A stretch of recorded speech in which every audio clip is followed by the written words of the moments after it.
dungeon crawling experience is so boring and tedious? When the danger and necessity to prepare has been stripped away, what are we really... Hi everyone, I forgot that I need to launch Oblivion first before I could hit start the stream. I've been thinking about setting up like a hotkey to start and end streams, but I don't know. I'll think about it.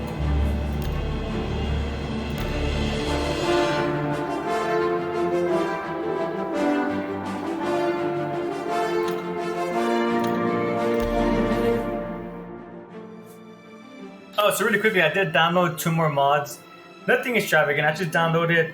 We'll hopefully see it after I start seeing Oblivion gates, where there'll be allied forces helping to control the tides of the Dreadretic enemies, and just a mini map.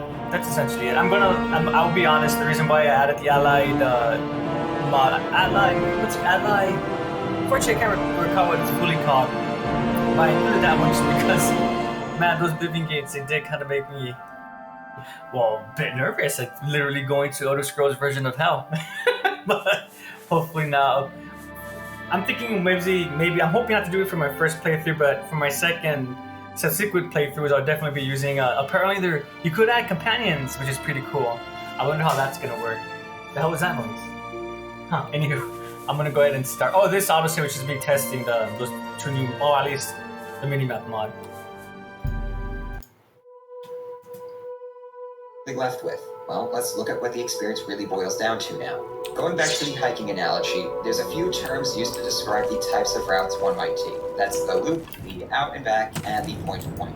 Simple, self-explanatory terms that also apply to dungeon design. All 3 route types have different strengths and weaknesses, and depending on the structure you want or you need to take, employing one over the other is often beneficial. Starting with that last one first, a point-to-point is often the reach a destination sort of route. Shriekwind Bastion is a good example of this type. The dungeon has 2 entrances the player can come across, and the flow of the dungeon is from one external door to the other. The problem is that this dungeon doesn't really go anywhere. These sorts of dungeons would be better if they helped shape out travel time between major destinations like cities or quest objectives. So the point-to-point dungeons of Skyrim kinda misses the point. You know what game did point-to-point dungeons well? Fallout 3 with its metro tunnels. But of course, players hated having to navigate appropriately challenging tunnel sections, which actually... So those are individuals from the mods. That one at least is the Conjurer. I'm not sure about this individual. Let's go check. I didn't see what it was called. Oh yeah, they're from the... Looks a couple mods. Well, not a couple, the Roads of Cyrodiil. I was thinking about including this one mod, the Taverns 2, something like that, Taverns 2. But I decided not to, just because again, I haven't really done a full playthrough, so I'll try that after.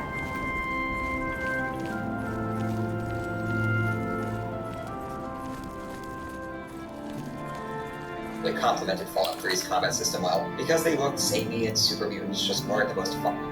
Great, I'm glad there's a city to there towards Kabach, because there's items I'm gonna want to sell. We're going. So Bethesda ditched the idea of dungeons actually leading players places because they don't want to force players to run through dungeons. Even though Skyrim still forces players to run through dungeons because dungeon diving is a part of Bethesda's game DNA, and that's just not going to go anywhere. You'll be hard-pressed to find out-and-back dungeons in Skyrim because, as the name suggests... I don't think there's any stones I could activate. I think that's only in Skyrim, correct? Pretty sure that's correct. Crazy deer thing. It's running with, well, I guess because my character is fast. This requires backtracking. There's plenty of dungeons who are that for a lot of players. The revulsion to backtracking seems to be a game-exclusive phenomenon, because in hiking, out-and-back routes are very common, and even the most common. It's another route that usually involves a destination, but the trip back is not offensively tedious because there's usually nothing stuff like that, and part of the enjoyment is just the act of navigating the trail. Oblivion plays this well for a bit because its out-and-back dungeons were incredibly monotonous visually, and didn't always feature side changes the player might have missed on their way to the dungeon. So by the time the player gets to the end of the dungeon, they might not have anything worth experiencing on the trip out of the dungeon. because we aren't hiking here, the act of walking back out of the dungeon isn't really going to have its own value. Not all Oblivion dungeons were like that. Most of them, in fact, had enough optional chambers and so the trip out could offer some new stuff to see, but then players would get... A game I really want to give a real try is Daggerfall.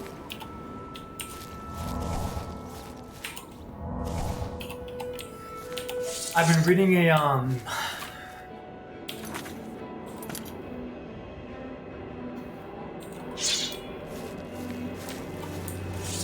it's just a wolf, I'll let it be. Dang, even with the minimap, I'm still going the wrong way. Bloody hell. Okay.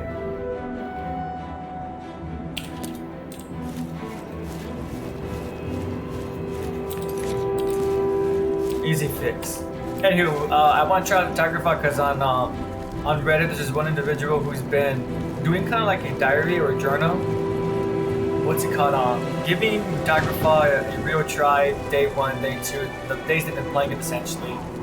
And it just sounds really fun. I do have it installed. I already have mods and all that ready for it to go. I don't know what the hell this is.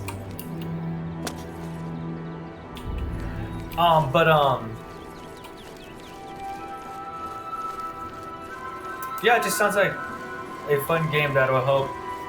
Like, even if the graphics aren't the best, it just sounds like a game where if one has enough imagination, they could make a lot of fun. They could have a lot of fun with it.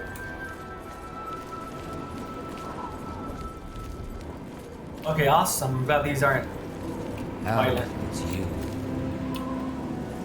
Adventurers!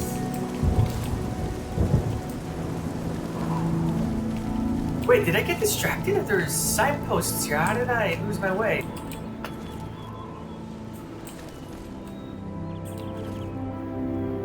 I must have gotten distracted. What is it, citizen? What I like about Morrowind, I like how so far each city has its own guards, and that makes sense. Some are protected, but I really love the greenery. One of the reasons why I always came back to Oblivion was just because of the greenery. I do enjoy Skyrim, and yes, it's smooth, and the graphics are great, and the gameplay is efficient. I was trying not to use the same words, but it's just not green. There's some parts that are green, but it's just mostly snow and gray, and it's just more up my valley. Morrowind, I am enjoying as well, but I'm not gonna lie, that's also just a little bit too brown for my taste. But I love how different and unique it looks. The brownness makes sense since, well, it's on a volcano. So, yeah. Lost, and players can't be expected to read a map, so there goes that. I don't know, maybe something like a mini-map would have worked. I wonder, where have I seen that before? It might sound like I'm blaming Bethesda here, but there's plenty of blame to be passed onto all the players who incorrectly blamed their boredom with Oblivion's dungeons on their layouts and nothing else. They out of the dungeon, and because we aren't hiking here, the act of walking back out of the dungeon isn't really going to have its own intrinsic value and its challenge. Not all Oblivion dungeons were like this stuff. Most of them, in fact, had enough optional chambers and alternate routes so the trip out could offer some new stuff to see. But then players would get lost, and players can't be expected to read a map, so there goes that. I don't know, maybe something like a mini-map would have worked. I wonder, where have I seen that before? It might sound like I'm blaming Bethesda here, but there's plenty. They might not have anything worth experiencing on the trip out of the dungeon. Because we aren't hiking here, the act of walking back out of the dungeon isn't really going to have its own intrinsic value and its challenge. Not all Oblivion dungeons were like this stuff. Most of them, in fact, had enough optional chambers and alternate routes so the trip out could offer some new stuff to see. But then players would get lost, and players can't be expected to read a map, so there goes that. I don't know, maybe something like a mini-map would have worked. I wonder, where have I seen that before? It might sound like I'm blaming Bethesda here, but there's plenty of blame to be passed on all the players who incorrectly blamed their boredom with Oblivion's dungeons on their layouts and nothing else. They misdiagnosed a lot of the dungeons' samey feel as a symptom of their layouts when it really wasn't that most of the time. Lack of visual variety, dull combat due to level scaling and unoptimized character builds, and no context for why the dungeons even existed were all things that helped contribute to this feeling as well. Dang, I just realized the minimap's gonna be blocking. I wonder if the minimap has settings I could, kind of like with the Daggerfall mod. Sorry, I gotta stop and think. But I would actually prefer the minimap to be at the bottom. I don't know why it's up there. Well, but people fed Bethesda bad feedback, and then Bethesda did what they've become known for doing and just dropped ideas that were just a few tweaks away from being great and replaced them with even worse ideas. This is how to get stuck with an overwhelming number of dungeons following the loop-type route. Typically, you'll do a loop route while hiking because of the convenience factor of ending up where you started and not much more. They're also easiest to replicate and predict, but really it's because you need to get back to your car, and so you're going to find a way back that doesn't require backtracking. There is also a bit of catharsis in planning a route that can actually be back, however. What's funny is that I see players loving the loops in Skyrim dungeons because of that exact same cathartic feeling. You guys really should try it in real life. Trust me, it's even more satisfying. You're going to find a way back that doesn't require backtracking. There is also being great and replace them with even worse ideas. This is how we get stuck with an overwhelming number of dungeons following the loop-type route. Typically, you'll do a loop route while hiking because of the convenience factor of ending up where you started and not much more. They're also easiest to replicate and predict, but really it's because you need to get back to your car, and so you're going to find a way back that doesn't require backtracking. There is also a bit of catharsis in planning a route that can actually be back, however. What's funny is that I see players loving the loops in Skyrim dungeons because of that exact same cathartic feeling. You guys really should try it in real life. Trust me, it's even more satisfying. So is it any wonder Skyrim dungeons will begin to feel like an amusement park ride when most of them utilize a route that's best for its convenience factor? Because the need to plan my route and pay attention while navigating has been removed, I'm free to turn my brain off and just follow the straight line to the exit. I can ignore anything behind locked doors because if locked is now a universal skill, any locked doors that don't have a key are going to be optional. I don't have to prepare much except for clearing my inventory of loot, so I won't be getting to cities very often, and due to the loop-like nature of dungeons, I can bang out a bunch of them in quick succession. This is why they can feel repetitive and samey. None of them hold you for more than a few minutes, and their streamlined conveniences make it so that you can do several of them back-to-back very quickly. This is why I said at the beginning that players should never grind dungeons in this game. It's too easy of a habit to fall into, while simultaneously being the surest path to dungeon fatigue. Alright, time to compliment some of the dungeons. Like I said, visual variety is a good step up. The people of Nibelheim consider themselves to be more civilized and sophisticated than Colovians. It's a pretty neat attention to detail. Speaking of details, I appreciate that almost every dungeon has something going on in them if you care enough to read the environmental details and do some actual reading. There's a cool dungeon here that starts with a high elf Scrollcloak officer. Yeah, sure, buddy. But he wants the dragon priest mask located there and employs us to do the dungeon diving for him. So we go through Forhost and get some interesting lore to the demise of the dragon cults in Skyrim. It ends with us blowing the cover of the obvious Thanmor plan, and it's actually an interesting story the whole way through. Quite a few other dungeons give us little quests or companions to give us things to do while also providing context and history of the dungeon. I also love the traps and environmental hazards in dungeons. When people say how all combat encounters are the same and just boil down to standing there and hitting enemies, I assume they never bothered to look up and see jars, or look down to see their enemies standing in pools of oil, or tried baiting enemies into spike traps, or tripped enemies to run into their own ruin traps, or kited enemies into halls of swinging blades. I mean, I can go on, but I think you get the picture. Traps add some much needed depth to the environments in dungeons, offering unique dynamic tools that can have a greater impact on combat that's more than just a visual gag. In general, traps in Skyrim are much faster and much different than their living counterparts. This results in even a seasoned player such as myself falling prey to them from time to time. They often get me when I'm absolutely not paying attention. Going back after a reload will have me realizing how obvious the trap really was. So I guess we should explore some ways we can actually improve what we got here. I'm gonna sidestep the puzzle discussion, because I'm not the right person to get good feedback on puzzles and games. Frankly, I hate them all, and find their inclusion in most games to be tedious time wasters. I'd rather the dungeon and gameplay to be challenging and thought-provoking enough to make it as stimulating as a decent puzzle would be. I don't think TES 6 ought to rely solely on puzzles to add enemies into its dungeons. Instead, better and more consistent movement options should come standard for all players. Think Whirlwind Spring will unlock from the start of the game, and platforming elements to be used instead. Looting and pretty scenery can also be used to slow the players down if they want to engage with those elements. Apart from just approaching dungeons from a completely different angle, one that expects the player to actually struggle in dungeons and learn to respect their dangers and challenges, I guess playing with the different route types would be a way to cheat it. It's our natural barriers that keep us safe, mostly.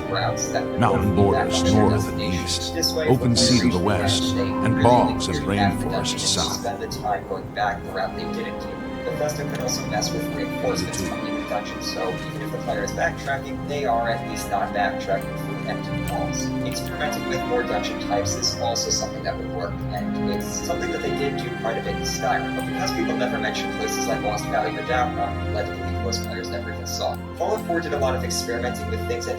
I wonder why there's 3 scratches right there. I wonder if that's part of the mod or that's the base, vanilla. Interesting. Can truly be saved until Bethesda stops taking advice from players who don't even seem to understand that risk and challenge are 2 things that make exploration worthwhile.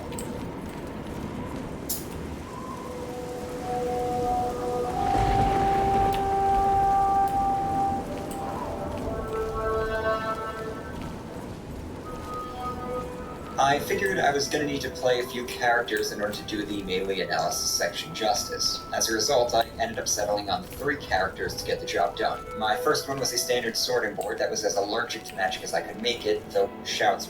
This has been one of the Tros mods that added includes Tros. That's pretty cool, I like that. Let's follow it really quickly, see where it takes us.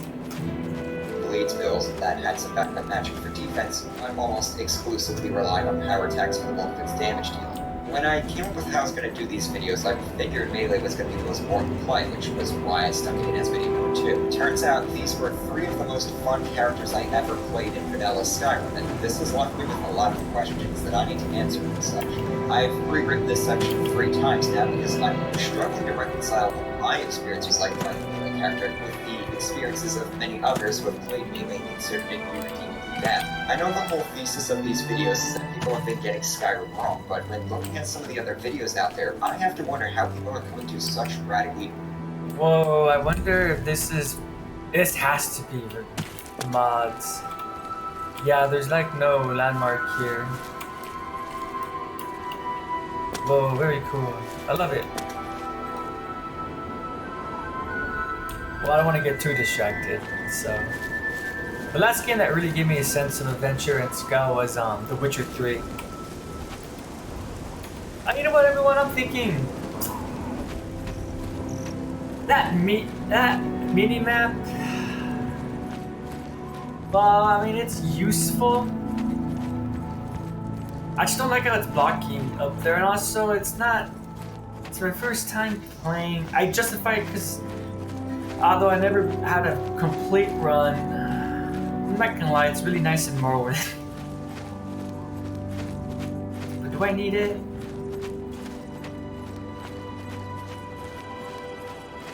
No, I don't think I do.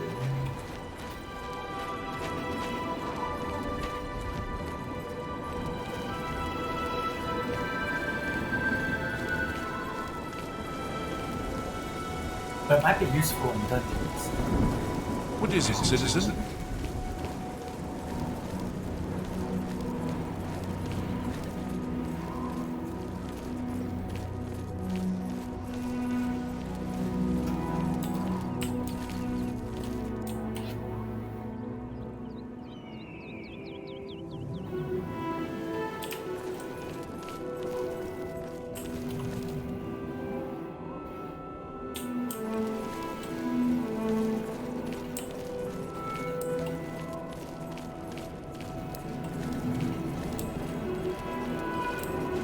Well met.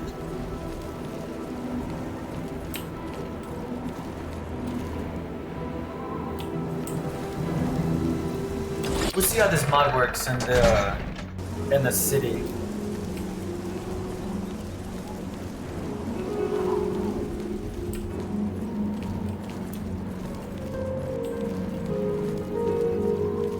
Oh, bloody hell. I just realized I might screw with my save file. Uh-oh. Okay. Give me a second, everyone. Over here! Yes, you. We need to talk.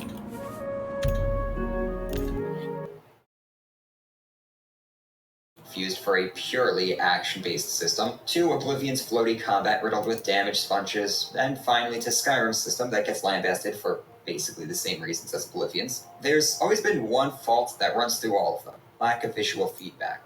It's shocking how often I see complaints of Skyrim whacking around the bad animations bush, because people seem to assume this is a pleb reason to criticize a combat system. I mean, they're kinda right, especially when it comes to Morrowind, but by 2011, it seemed reasonable to ask a major AAA developer to have their action combat system have at least something going on visually speaking. The audio experience in Skyrim is nothing to write home about either, and I firmly believe that had these two things been top tier in Skyrim, a lot more people would have walked away with favorable opinions of the combat, because at least it would have had the appeal of style. Visual clues do matter a lot in an action-based system because it tells you who's actually winning in a fight. This is probably why I see so many people claiming that they have a hard time following Skyrim's combat, because at first glance, nothing seems to be happening. There is stuff happening. We can't talk here.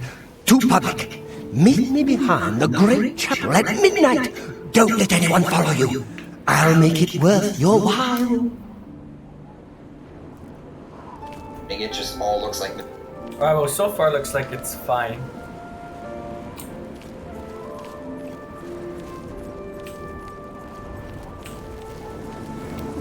Hey. Now I need to find the stores. To be honest, everyone, I always just sold everything in the Imperial City.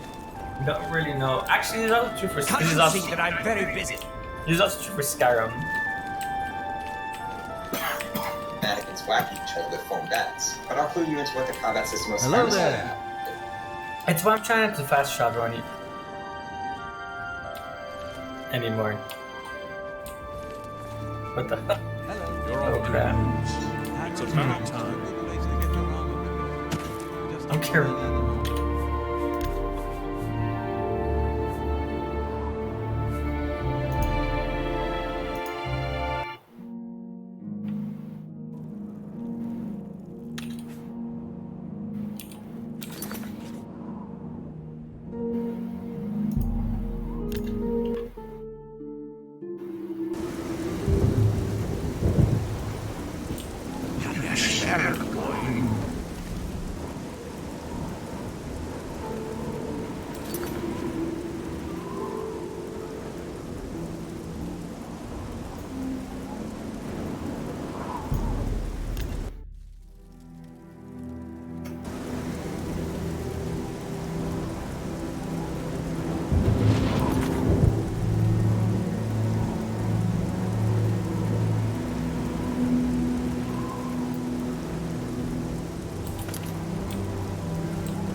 What the hell? I'm just trying to find the area I was at.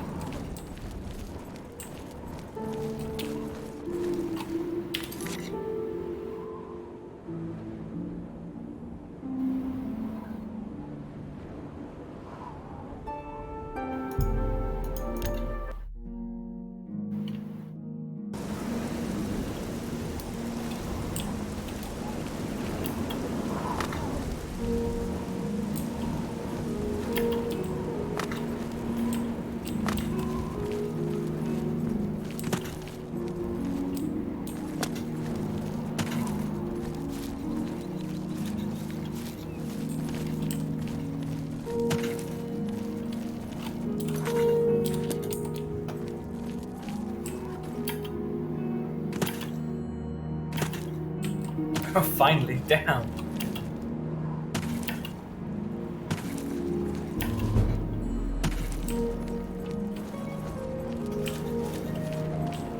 It's options. When I see people compare Skyrim to Kingdom Come Deliverance and more how I go, well, points for at least picking games that are first person, but can you use magic in those games? A clever guy might invoke Dishonored, but I wouldn't say mainly in those games feels particularly good either. Elder Scrolls games have always compensated for their bring your own imagination combat systems by drowning the player in tons of options. Well, then Oblivion happened and a lot was cut. Then Skyrim happened and even more was cut.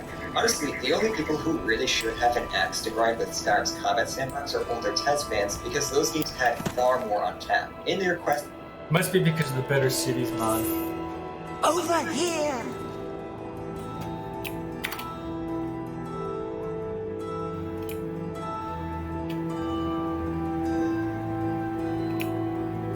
Over here! Yes, you. We need to talk. We can't talk here. Too public. Meet me behind the great chapel at midnight. Don't let anyone follow you. I'll make it worth your while.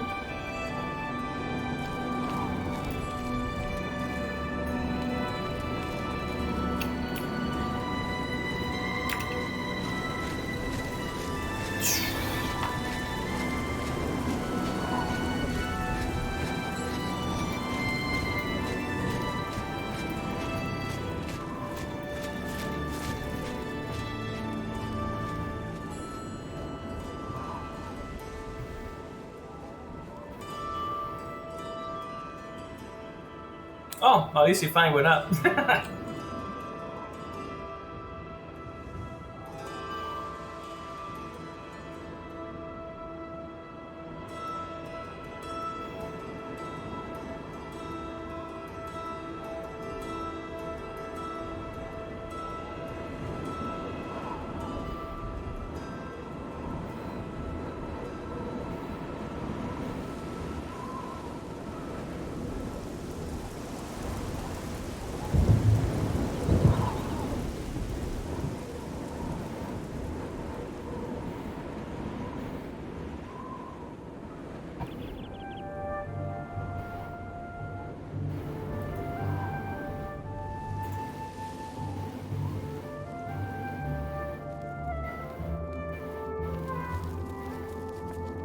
Good morning.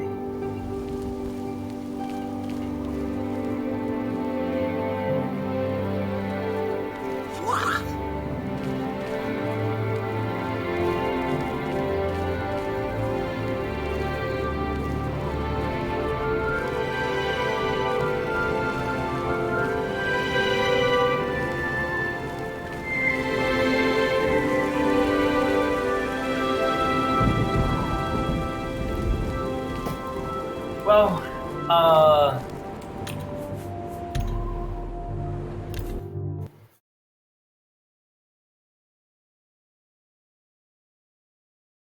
to reduce redundancy, I'm about to ask for Bethesda every- stripped out a lot, particularly in Magic, though melee and range suffer too. Whether it's seen as dumbing down or streamlining, the results are the same. Less options overall to focus the gameplay on what remains. But before we focus on what remains, I do want to address a very real constraint on the combat system that I pretty much never see anyone address, and that's the fact that these games are primarily a first-person experience. Melee in a first-person game, it's a tough thing to crack. By virtue of the fact that developers are not trying to make games that will make most players motion sick, combat in these sorts of games will always be a step or two slower than third-person action games. Things like dodge rolls are obviously out of the question, and as someone who gets motion sick from a lot of games as camera shakes and first-person head bobbing, I'm gonna go ahead and veto the sidestep to replace dodge roll suggestion I've seen floated a few times. This is why I don't usually find myself agreeing with people who claim Skyrim's combat wasn't nearly as good as it should have or could have been. In spirit, I agree.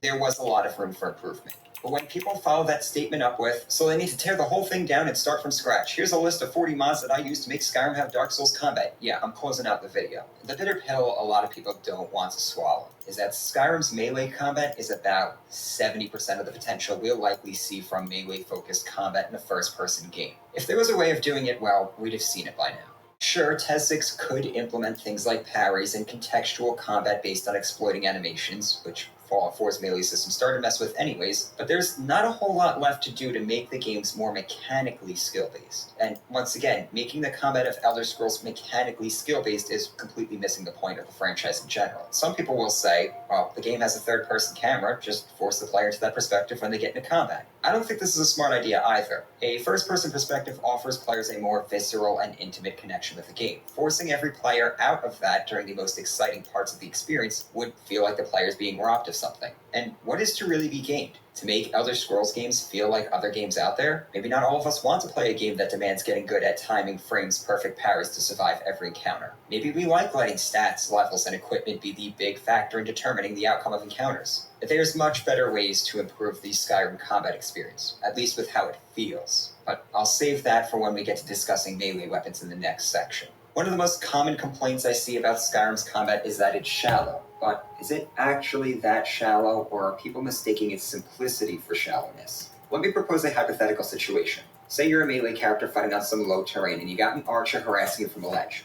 What do? If your answer is run around the dungeon and take the path up to get to melee range, congratulations, you're ruining the experience for yourself. The correct answer is use Unrelenting Force to blow him off the ledge, or use Ice Form to incapacitate him and let physics handle the rest, or have a ranged follower in your party who you can order to focus on the enemy, or use a nearby oil pot to burn the enemy off its ledge.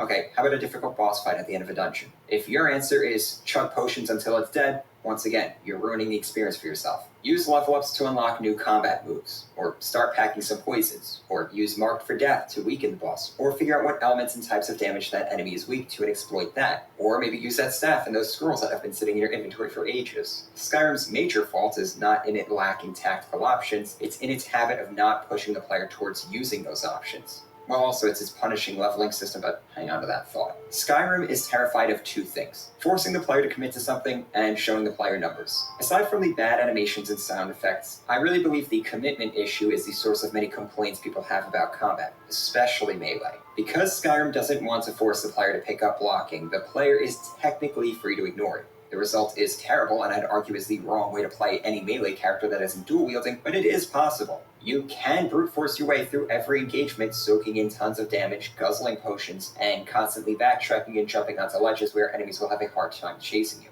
But this is how you end up proving true those analysis videos that claim Skyrim combat is people standing around whacking each other with pool noodles. You'd be forgiven for thinking blocking is optional because it is a dedicated skill after all, but yeah, it's not. Getting into the rhythm of blocking and shield bashing was something that actually took me a bit when I first started to play the Sword and Board work. But once it started clicking, I realized the potential for what I could do with it thanks to its ability to stagger. Before long, I was bowling enemies off of ledges, into traps, into my allies' field of fire, or using it to isolate enemies from their allies. Suddenly, I found myself playing the game way more tactically, and surprise, surprise, I was dying a lot less and having a lot more fun. This was all before I'd even invested more than a couple of perk points into the skill, proving it's not something you're meant to ignore. But hang on, that sounds like mechanical skill to me, and you just said TES games shouldn't have mechanical depth.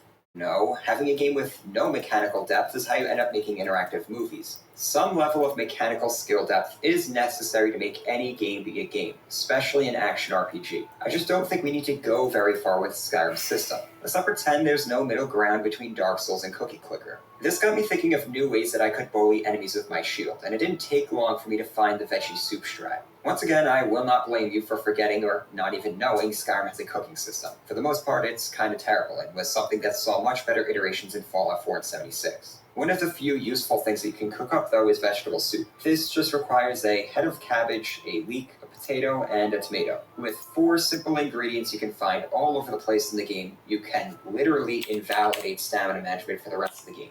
This is because the soup provides 1 point of health and stamina regen per second for 720 seconds. This might not sound like a whole lot, but when I mentioned power attacks and bashes only require 1 point of stamina to execute, the true potential here should become more obvious. Unfortunately for us, stamina is a few degrees more complex than Magicka, so let's cover some basics here first. All characters start with 100 base stamina, and certain actions taken by the player will consume a specific amount of stamina. Those actions typically are sprinting, power attacks, bashes, rolling while sneaking, and zooming with the bow. Though for the sake of this discussion, we'll focus on those first 3. Perks, skill levels, and many other things can decrease the amount of stamina consumed when performing those actions, but there's always going to be some fixed cost per action. Assume a player has 100 stamina, and each power attack costs 30 stamina to perform. You might assume the player can then only perform 3 power attacks because 30 times 3 is 90 stamina, leaving only 10 stamina left, 20 shy of the cost to perform another power attack. But that's not how Skyrim works. The player can actually perform 4 power attacks because they still have 10 points of stamina, and doing a power attack only requires at least 1 to execute. This is because Skyrim's stamina system actually allows the player to go negative with it. To compensate, if the player goes negative, the player's natural stamina regen is delayed by a few seconds depending on how negative they went. This timer might range anywhere from 1 to 7 seconds. Once the timer reaches 0, stamina will begin to regen. You might have noticed when you're sprinting and you run your stamina all the way to 0, your stamina regen is delayed by a little bit. This is that timer in action. So if you pop off all 4 power attacks, you might be waiting a bit for your stamina regen. Don't ask me why they bothered with this negative system with timers and because I've been sitting here for 10 minutes trying to figure out why they do this as opposed to just making it so that you need at least the amount of stamina needed to perform the action, but I just cannot come up with any rational explanation. In order for restore stamina effects to work, they needed to make it so that those effects instantly reset that timer. So once you drink a restore stamina potion, you immediately start regenerating stamina. As a result, if you have a restore stamina effect with a duration on it, that timer will constantly be getting reset, meaning your stamina will constantly be at least 1, meaning you can constantly use power attacks and bashes. Because it's absolutely trivial finding the resources to make veggie soup, I just make a ton of it and down a bowl before entering a dungeon or before a big fight. So a lot of fights went from looking like this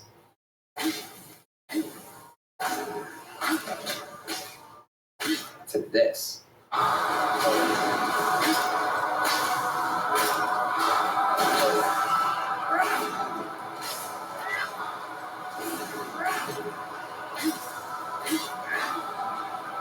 Is it exploity? Yeah, probably, but it sure as hell does look funny. But you don't have to invalidate the stamina system to have fun as a melee character. More often than not, I wasn't even rocking veggie soup. I just used careful stamina management and a mix of light attacks, power attacks, shield bashes, and shouts to get the job done. Either way, I was usually having fun because I was using all the tools I had available to me. Sure, I could have sat there eating my soup, stun-locking every enemy I came across and chugging a bunch of potions when I ran into trouble, but playing a game using the exact same strategy the whole time is boring. And boredom is enough to convince me to mix things up. A lot of my silly strategies like the veggie soup exploit came about because I wanted to experiment with the tools that the game was giving me. The game didn't care whether I was using the most optimal tactics for this specific encounter, or if I was completely ignoring one of my core attributes. It just let me wreak havoc how I wanted to do it. This was very refreshing from my experience with a pure mage character, which, outside of illusion, seemed to be operating under a no fun allowed rule set. This is, and has always been, the core appeal of Elder Scrolls games for me. I've seen so many people callously dismiss my enjoyment out of Skyrim as just the most basic response to the reward feedback from collecting loot, but I left my grinding days behind with this.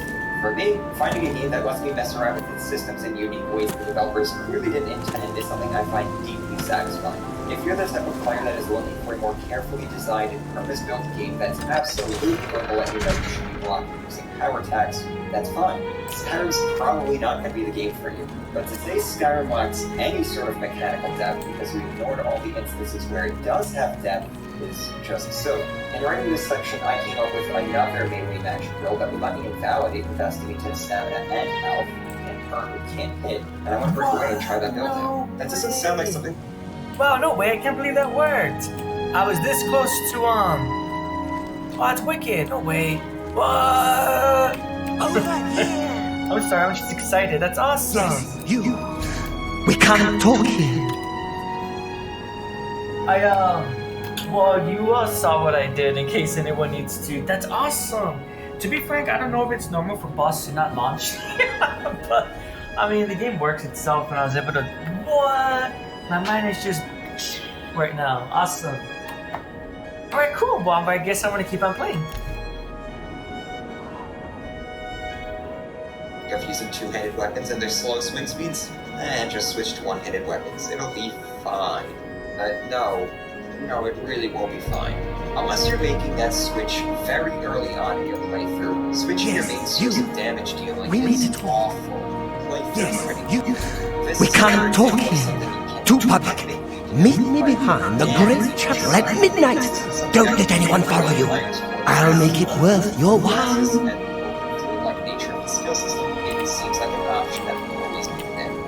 Skyrim did away with the class system that has been a staple of these games since Arena was because some players really hated the character build and having no option but to start a new character with the skills they now want to play with. Skyrim's leveling system is, in theory, supposed to do away with classes so that players can switch skills mid-stream or pick up a new skill without being penalized.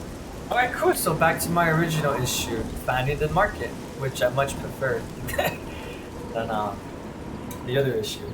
To them during something like Prince the problem is that the leveling system of Skyrim is a complete black box because of its crippling arachnophobia. And even if we could look under the hood to see what runs this fluid leveling system, we'd all develop that phobia too. Because it's such a tangled nightmare of formulas that I don't think anyone actually knows how it really works. Okay, the formulas are out there, and I'm sure there are a few people who do understand them, but figuring out when you're going to hit character level 12 from grinding your smithing skill is literally impossible in game. Real quick for those who are unaware or need a refresher, Skyrim has two types of levels. Skill levels for each of the individual 18 skills in the game, and the character level, which, when leveled up, is when the player gets to invest in one of the 3 attributes and gets a perk point. I want to make sure this door wasn't part of a mod. Figured, yeah, it would be cool.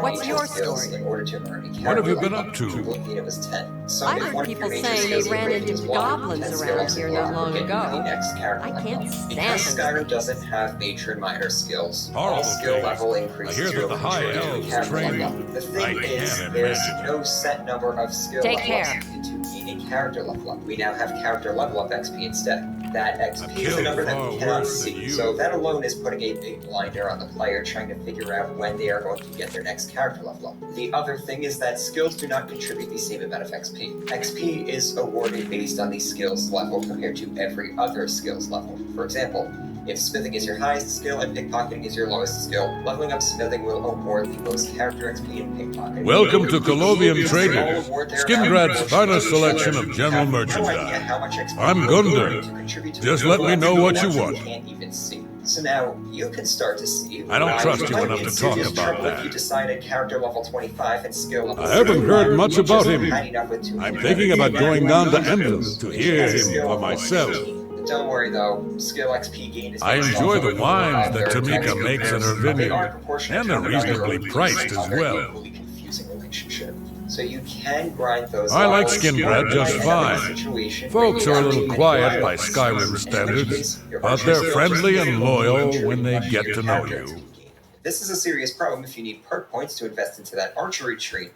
That's cool. He's from Skyrim. Now to make that bow actually functional. Only quality goods for Especially sale high-level here. combat, What? where you're going to be fighting enemies that will now be outclassing you in damage output. This is why this system just doesn't actually work, like, at all. Cool, I can switch to a bow if my character level is like 6, but if I want to change that to 25? Fuck no. That seems And how a long does it fair take for you to price. hit level 6? Maybe 5 hours? So Bethesda made this whole convoluted leveling system that needs to be obfuscated because the math is an eldritch Tell horror you. just to save the player the agony of losing, what, Bye. 5 hours of progress on a character? There isn't enough snark and sarcasm in the world to get across. That's That's right. They don't buy stolen items. I was nervous. Like, whoa, where's my silver sword?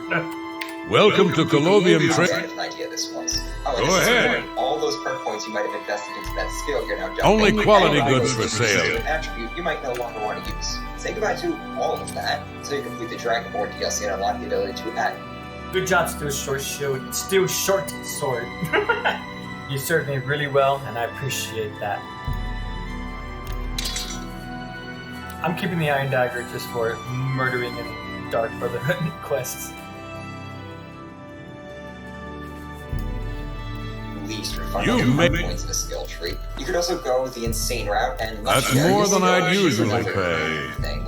If you max out a skill at level 100, you have the option to turn that skill legendary, which resets the skill back to 15 and refunds excellent all the invested bargain. perk points. But be careful, just because the skill says it's 15 doesn't actually mean it's not going to make your lower skills level up any faster. I tested that. My block skill awarded the same amount of character XP regardless of whether all my magic skills were 100 or legendary back to 15. That's cute. So why would you legendary a skill if it's not going to help get that skill out of the way to be replaced by your new favorite skill? Because legendary skills still award character XP. So you can farm them for character level ups and thus perk points. And that's really it. If you want to push past the character level cap of 81, You got a great deal you there. have every major skill 100, or if you just want more perk points, legendary is your route. But all of this, the unpredictable character level ups, the punishing nature of perk points, the inconsistent XP curves for the different skills, That's a fair. non-refundable attribute points. You got a great deal there. Silently as you fuck all this up, all of it plays in how effective your character will be in combat. This is why I said people who are having problems with the level scaling system are probably having issues with the leveling system and just don't know it. I appreciate your Tells you nothing business. and will let you do all of this while its design implies it's so Appreciate simple you. you shouldn't even have to think about it. Now you have a character that has a couple of wasted perks here, a dead skill there, but I forgot. Okay, I got so used to Skyrim. I thought this would replace. It makes sense. Cool.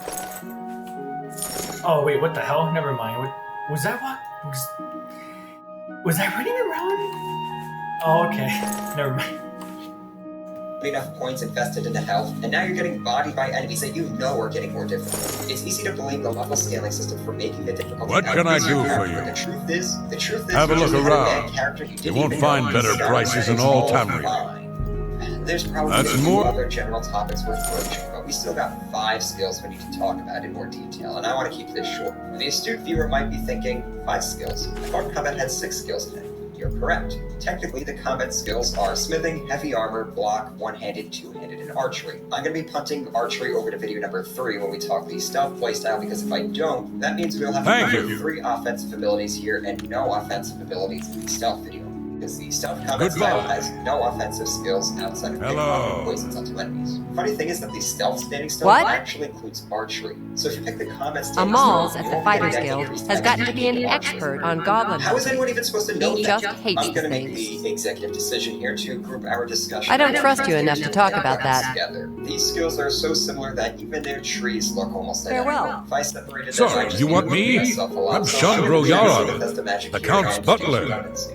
In terms of cuts from Oblivion to Skyrim, there's not a whole Anvil lot is that all you in an can uproar. do. First the chapel attack, Sucks, but now without the little prophet custom ranting magic about the end of the to world. Oblivion, there's probably quite a few people who forgot they even That is existed. not one There's thing, the it's odd ones another. here and there, things like The Saber's Count is Cross, very but particular everything about his carried a food and drink. Despite what Everything their must cuts be knew what just cuts were at. so. Instead, Bethesda spent their energy on recategorizing maybe I asked myself, do I like you enough to tell you about this? Skills. This is a change I agree with because it's a sound argument to make that from a technique and skill Leave me perspective. alone. There's far more overlap between a warhammer and a claymore than there is between a warhammer and a mace. And now we no longer have a game trying to gaslight people into thinking axes are a blunt instrument. Unfortunately, Skyrim also decided to inherit Oblivion's hidden weapon attributes, and even added a few more. Things like weapon reach and swing speed are fixed to each weapon type, but the player will have no idea what those numbers are, forcing them to try to infer those things when they go to swing them. This can lead to awkward moments like when I thought axes in Skyrim had a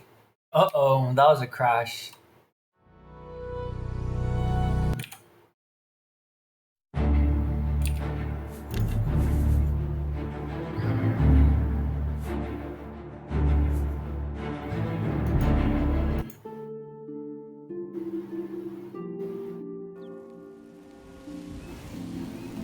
Okay, well, at least... Whatever you've got, I don't want. Head to the church before you get me sick.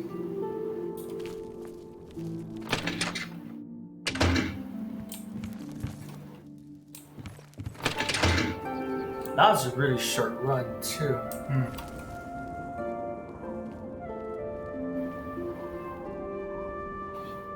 shorter reach than swords, but they are in fact the same. How many of you knew that maces are meant to stagger your enemies more than swords, and that's meant to be one of the advantages to using them? Another fun fact about hidden attributes, great swords and battle axes both have the same swing speed because great swords were erroneously set to the same value. The unofficial patch fixed that, but this dumps on the idea that players would infer these values when even the Who will devs help didn't an notice the old swing speeds beggar? being identical between two entire weapon types. Of the attributes we can see, base damage, item weight, and item value remain. Swords scored the lowest base damage, axes land in the middle, and hammer maces top the charts. The order remains identical for item weight too. Item value doesn't really matter except for those players who really care about an item's weight to value ratio, so let's talk materials instead. Once again, not much was cut. Rusty iron, fine steel, and silver were left in the rearview mirror, but they were replaced by other materials like Nordic, Skyforge steel, Dragon Bone, and quite a few more from the expansion in CC. Yes, companion players, I hear you. Silver is actually in Skyrim. I played companions too, after all, for their upcoming section. I didn't miss the fact that the silver hands were equipped with silver weapons. The thing is, those weapons only come as swords and greatswords and can only be looted off the silver-beating bandits. They can't be found anywhere else, they can't be purchased, and they can't be crafted. Even CC only added a silver set of armor, so we don't even have any mods to bail this argument out with an exception. This is a shame too, because silver weapons actually do an extra 20 points of base damage to undead enemies and werewolves. I say that's a shame because, oh yeah, material attributes are gone now too. No longer will you need to use silver, elven, danger, or enchanted weapons on things like ghosts and wraiths. I mean, no surprise there. If they removed item durability because it triggered players who hate preparation in their adventures, they definitely weren't keeping a system that made certain enemies completely immune to damage if the player wasn't prepared. So people who discredit Skyrim weapons for basically being the same across the board aren't really wrong. What? Surprised I agree with them? As much of a contrarian as I am, even I can't play devil's advocate for the minute differences between them. Really, the biggest distinguishing features between them is whether they are one-handed or two-handed. The chance for them to shine was in their perks, but Bethesda botched this in one of the saddest ways possible, which has resulted in a lot of back and forth on discussion boards since 2011. So let's talk perks. Both trees follow pretty much the same exact lines. A 5-rank perk to start things off that, at max, will double the base damage of the weapons governed by the skill. The combo gives us a single stamina cost reduction perk at 25%, and then standing power attacks do 25% more damage with a chance to decapitate enemies, and a sprinting power attack with a new double critical damage. The end of the tree gives us a backwards power attack with a 25% chance to paralyze enemies. Two-handed gets an extra perk before that, which lets power attacks hit all enemies in front of you. Look, I really wasn't lying when I said the trees are identical, and it only gets worse from here because even their branches are almost identical. With the exception of the branch in one-handed that leads into dual-wielding. More on that in just a bit. We get 3 paths that all lead to 3 ranked perks that relate to swords, axes, and hammer aces. These perks are also identical. Swords get a chance to crit, axes do bleed damage, and have aces ignore enemy movement. These perks come to meet at an unholy crossroad where hidden attributes, inconsistent attributes, hidden enemy attributes, unexplained mechanics, poorly worded perk descriptions, and that players should just feel it design philosophy all come together to create one of the biggest wrecks in Skyrim that ends up chopping the melee system down at the knees. A very common question melee players end up asking when looking at these trees is, what's the difference between bleed damage, armor penetration, and critical damage? A lot of players assume not much at all. Considering how the DPS values for all the weapons end up equaling out almost entirely, a lot of players think this means weapon choice really does just boil down to preference and not much else. Up until this point, yes, that's true. When taking these 3 perks into account, though, you'd be wrong! To break this down, we have to get into the weeds here, so let's talk power attacks. Unlike Oblivion, where power attacks were pretty much useless because lower fatigue reduced damage output, power attacks in Skyrim are not as big of a trap. I mean, they still kind of are, especially when you get into things like improving weapons with smithing and enchanting, and so attacking as fast as possible will out-damage power attacks, but they are still useful for stunning enemies, interrupting actions, and generally just manipulating the flow of the fight. Power attacks are directional, so holding forward while performing will do a launching attack to close the enemy. It does look really similar. I wish just wanted to make sure. I know I'll probably seem crazy right now. Sorry everyone, I have to thank you for your patience. That crash chest, hopefully... Yeah, that crash is kind of... It caught me off guard, that's all. While doing one backwards will perform something and to create distance. Sideways power attacks perform a sweeping move that can get behind an enemy's defenses or hit an adjacent target. If you pick up that charging power attack perk, you'll end up doing the damage of a power attack plus a double critical strike. All of this makes power attacks very situationally useful. They're best for opening a fight and fight early or breaking in enemies' defenses. Anything else? I learned quite a bit about how to use a shield from Ambrose Karen. Cost me a bit, but it was worth it. By adding another hidden attribute of each weapon in the form of a bonus You want me? damage value to You the sure? damage of the hit. This I'm value Vicky. cannot be I'm increased Mage's in any way Guild, but outside I don't of train or critical anything. strikes. The bonus damage, up to plus 50% with Well, rank the Mage's Guild runs actually more or less calculated like it by the always base damage did. of the weapon. But we So lost the quite a few sword members has when the a practice of damage value necromancy 7 was and a banned. base damage value of 14 can end up doing an extra 14 The best base damage spells are during closely strike. guarded by the That's not a guild, lot, and but are the available to benefit high-ranking benefit members. crits have is that they You should ignore enemy consider armor, joining. so no enemy is immune to them, which cannot be said for Well, armor it's a bit penetration rugged. damage. Nothing So, like the Arcane let's talk about University. armor penetration. Have to go to the Armor Imperial penetration City to is buy surprise, anything. surprise, But it's good because enough, it's I both suppose. values that you have no chance of intuiting by just playing. This When isn't we're the better armor friends. bonus video, so I won't dive into a breakdown of how armor Be values seeing you. work. But for the sake of hitting on armor penetration, I'm saving up enough for some it's medicine. system because almost no enemies outside of bandits and full Thaddeus Callidius sure can use his shield. I've never seen him take a hit. Worthless of all the perks. So if you do make Macers your preferred Blessed weapon is type, you the might as well shadow skip the of perks because not even dragons have an armor rating. Yeah, you heard me right. The creatures whose scales and bones make the best armor in the game don't have an armor rating that the perk can bypass. If you are fighting armored enemies, apparently the perk actually over-delivers because of how armor penetration works with applying extra I guess one thing I really want to do is just damage, but still not something I was able to feel when I was doing my testing, so who's to say if it actually does much. Oh, whoa, what the hell?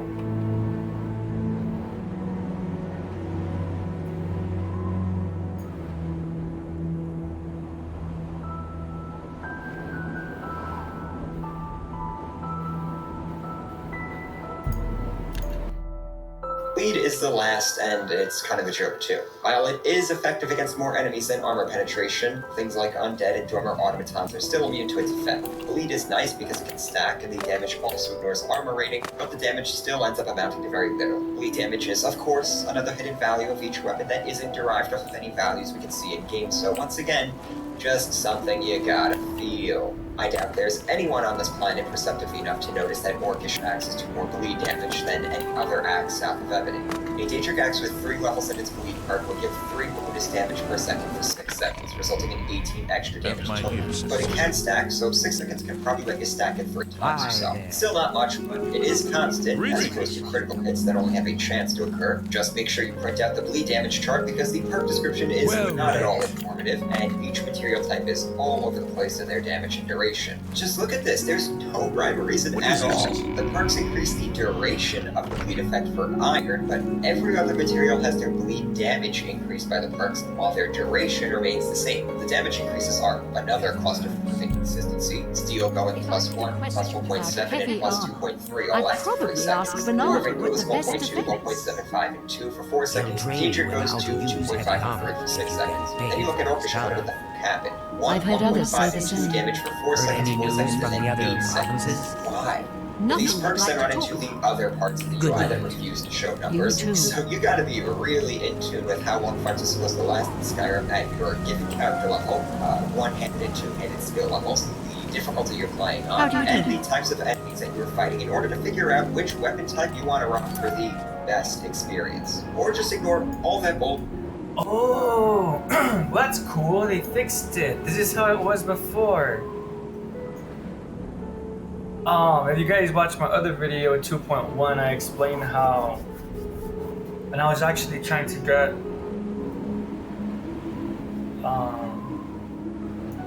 that's cool.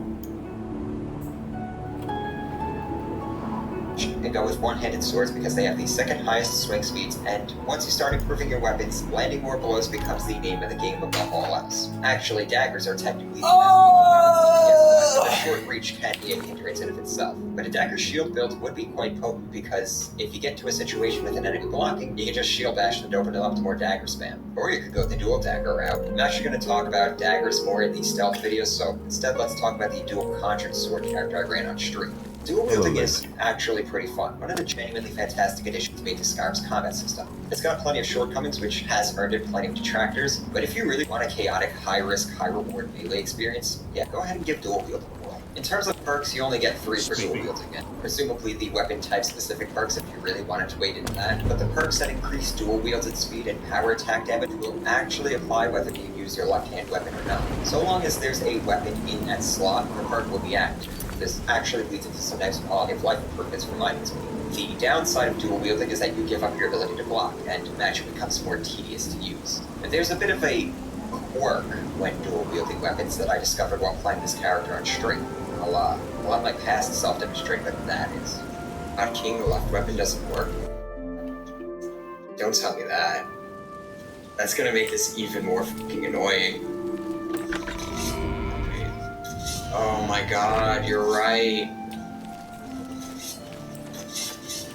Oh, that's fucking brutal. Why? Why? It's literally like, this is, they have perks related Dark to Brotherhood comes to dual you. wielding and stuff, What is it and now? It's how they record What I do you can't do? even... I saw Hot those key. by the water races. Oh. Steered clearly. Blades perfect. Disgusting Alright, creatures. well, I hope one to side never see another. starts with a B, so I know that that's gonna be on the... okay, so what side will always be at the top? This is what I'm being reduced to. Then go in here and right-click that. That's how it's gotta be. So, yeah, you cannot hotkey weapons to slot into your left hand. Spells and shields will automatically equip into the left-hand slot if there's a weapon in the right hand, but one-handed weapons will only ever slot to the right hand. This means if you switch to, say, a healing spell, you then have to go digging through a menu to put your offhand weapon back on. This became tedious so damn quickly that I wound up ditching my upgraded weapons for conjured swords again because the bound weapon spell is able to correctly equip the weapons. Just another reason why this build ended up being such a fun character to mess around with. coupling in with Veggie Suit, getting all the dual-wielded related perks, the base damage perks for the one-handed weapons, because that applies to Contra swords as well, and the perk to increase bound weapon damage, this character became a walking blender. Conjured minions and a tanky companion also kept enemies off of me most of the time, letting me move around the field, deleting enemies with impunity. Sadly, there was one thing I couldn't add to the meme, and that was Elemental Fury. Elemental Fury is a shout that increases weapon swings 3 levels of Hiding range citizen. swing really fast. Using this with dual-wielded weapons is usually a treat, but this shout doesn't work on enchanted weapons, and bound weapons are considered enchanted. Elemental Fury is fantastic for really any melee character, but dual-wielded characters and two-handed characters can get a lot of mileage out of the shout. In looking back at the script, I realized I kind of forgot to mention shouts as a warrior, which is a bit of an oversight because I'd argue the inspiration for shouts was giving melee players access to dumbed-down magic. Ironically, shouts can sometimes overshadow magic with effects that aren't available as spells, but this isn't a magic video, please. God, don't make me think about vanilla magic. How do you do There this? was a point during my Sword of Orc character where I just gave up and ran through the main story to get Dragon Ranked. And that was during the god-awful fight that I got on screen right now. If you're a melee-only character, dragons are... well... there's not enough expletives in the English language to convey the frustration of dealing with these fucking terrible fights. I find it shocking how bad the experience can be when Todd is historically a barbarian player. You would think then that playtesting would have at least exposed how miserable of a time a barbarian play would have in this game. Doubly ironic because this is the game where the barbarian playstyle would actually be thematically appealing to players. I got sick of literally standing there having my mage follower carry my ass for most of these fights, so I went ahead and got the skeleton cube with the 2 dragon units. A lot of the shots I was using as a warrior I also used as a mage. Unrelenting force, become ethereal, slow time. Disarm sounds like it would be a useful shout, but anytime I found an enemy I actually cared enough to try disarming, the shout failed because it's just not effective against enemies past a certain level, and apparently that upper limit is pretty damn low. This was also rendered obsolete by Disarming Dash, which has no level limit, and it was easier to use since I didn't have to equip it like I did the shout. The elemental breaths were mid, but Ice Form was pretty useful. You'd think the elemental breaths would be something we'd be using against dragons, but their weak damage, limited range, and painfully long cooldowns rendered them completely non-viable. Marked for Death was actually a very useful shout as a melee player, and I wish I had unlocked it sooner. It was rare that I ran into an enemy that I actually felt I really needed to use it on, even when I stepped up to playing on legendary difficulty, but I appreciated it when I had the occasional dragon race to filter weakness. If you can actually get them to work, the evolution standard spells would be a nice crowd control, but I'd rather use things like Ice Form or Electric Force. That's really the extent I found myself using shells as a warrior. I was definitely using them more than my mage, but they're still held back by way too long of cooldowns, making for them there half the time, so it really became a part of my playstyle, unlike things like Shield Dash. Alright, time for the obligatory combat redesign portion of this video. The goal here is to expand on what we already have, because, like I said, I think Skyrim was mechanically close to being pretty solid. So we are not going to turn this into a fast game of dodge rolling and frame-perfect parries. Actually, my suggestions will likely slow combat down even more, turning it into a careful high-stakes game of rock, paper, scissors, where stats, preparation, and decision-making play the defining roles in who is gonna win. This, I think, aligns much more neatly with what Elder Scrolls is trying to do, because coupling these changes with much stronger visual and audio elements would make it incredibly immersive for players who are in it for that experience, and more tactically rich for fans of deeper RPG elements. Also, this would make each encounter more meaningful, so Bethesda doesn't have to break the engine trying to put more NPCs on screen. There's your low creation engine can't be battles joke for this series, and also it can on PC, just saying. I'm gonna assume the old attribute class system is not coming back, so I'll save my breath advocating on its return, but it still doesn't really make any sense that getting better with a weapon class makes you do more damage. I'd rather a physical attribute I might swim more if it weren't for the slaughter fish, sharp teeth, and some carry disease. Vitality or something. Stamina can do something similar with bows, but I'm not talking about stealth in this video, so let's avoid that tangent. One-handed and two-handed skill increases would now simply decrease stamina cost for power attacks. Figure your character is learning how to swing their weapon more efficiently. As I also said, perks were a chance to make the different weapons distinguish themselves, so let's embrace that. Rework the trees to focus on adding new moves in the vein of the charging power attack. Moves are much more interactive than just base damage increases to weapons, and is more indicative of what It getting is better with a all weapon in the would actually nose. do. Yes, of Perks course, that strictly it is added also speed, armor in penetration, the and mouth. crits. Yeah, but now go. The We're gonna fragrance, implement the those sharp, directly startling into weapon odor, choice and those the other ship's features. In my Skyrim cheese, Mage video, I suggested that ambrosia, mastery perks, the ones that nectar. we had in Oblivion. One-handed and two-handed Yes, skills I am the will shepherd, automatically yours, gain and it higher is my damage sheep when you and my gain deft this hand add-on and sharp sure nose masterful which skills. produce the Implies your glorious character is getting cheese better of at targeting Skingrad. weak points on an enemy. And that makes sense if they're getting better with using their weapon. We can also make landing backstabs exponentially. The Fighters Guild is recruiting again. Not a bad way to make some money, if you've got the stones for it. Crits from swords for two reasons. First, swords, they're just too good in Scar. They really need Where to- can you get sheep's cheese but in Skingrad? And why? Because only in Skingrad is your ass, master of sheep's cheese.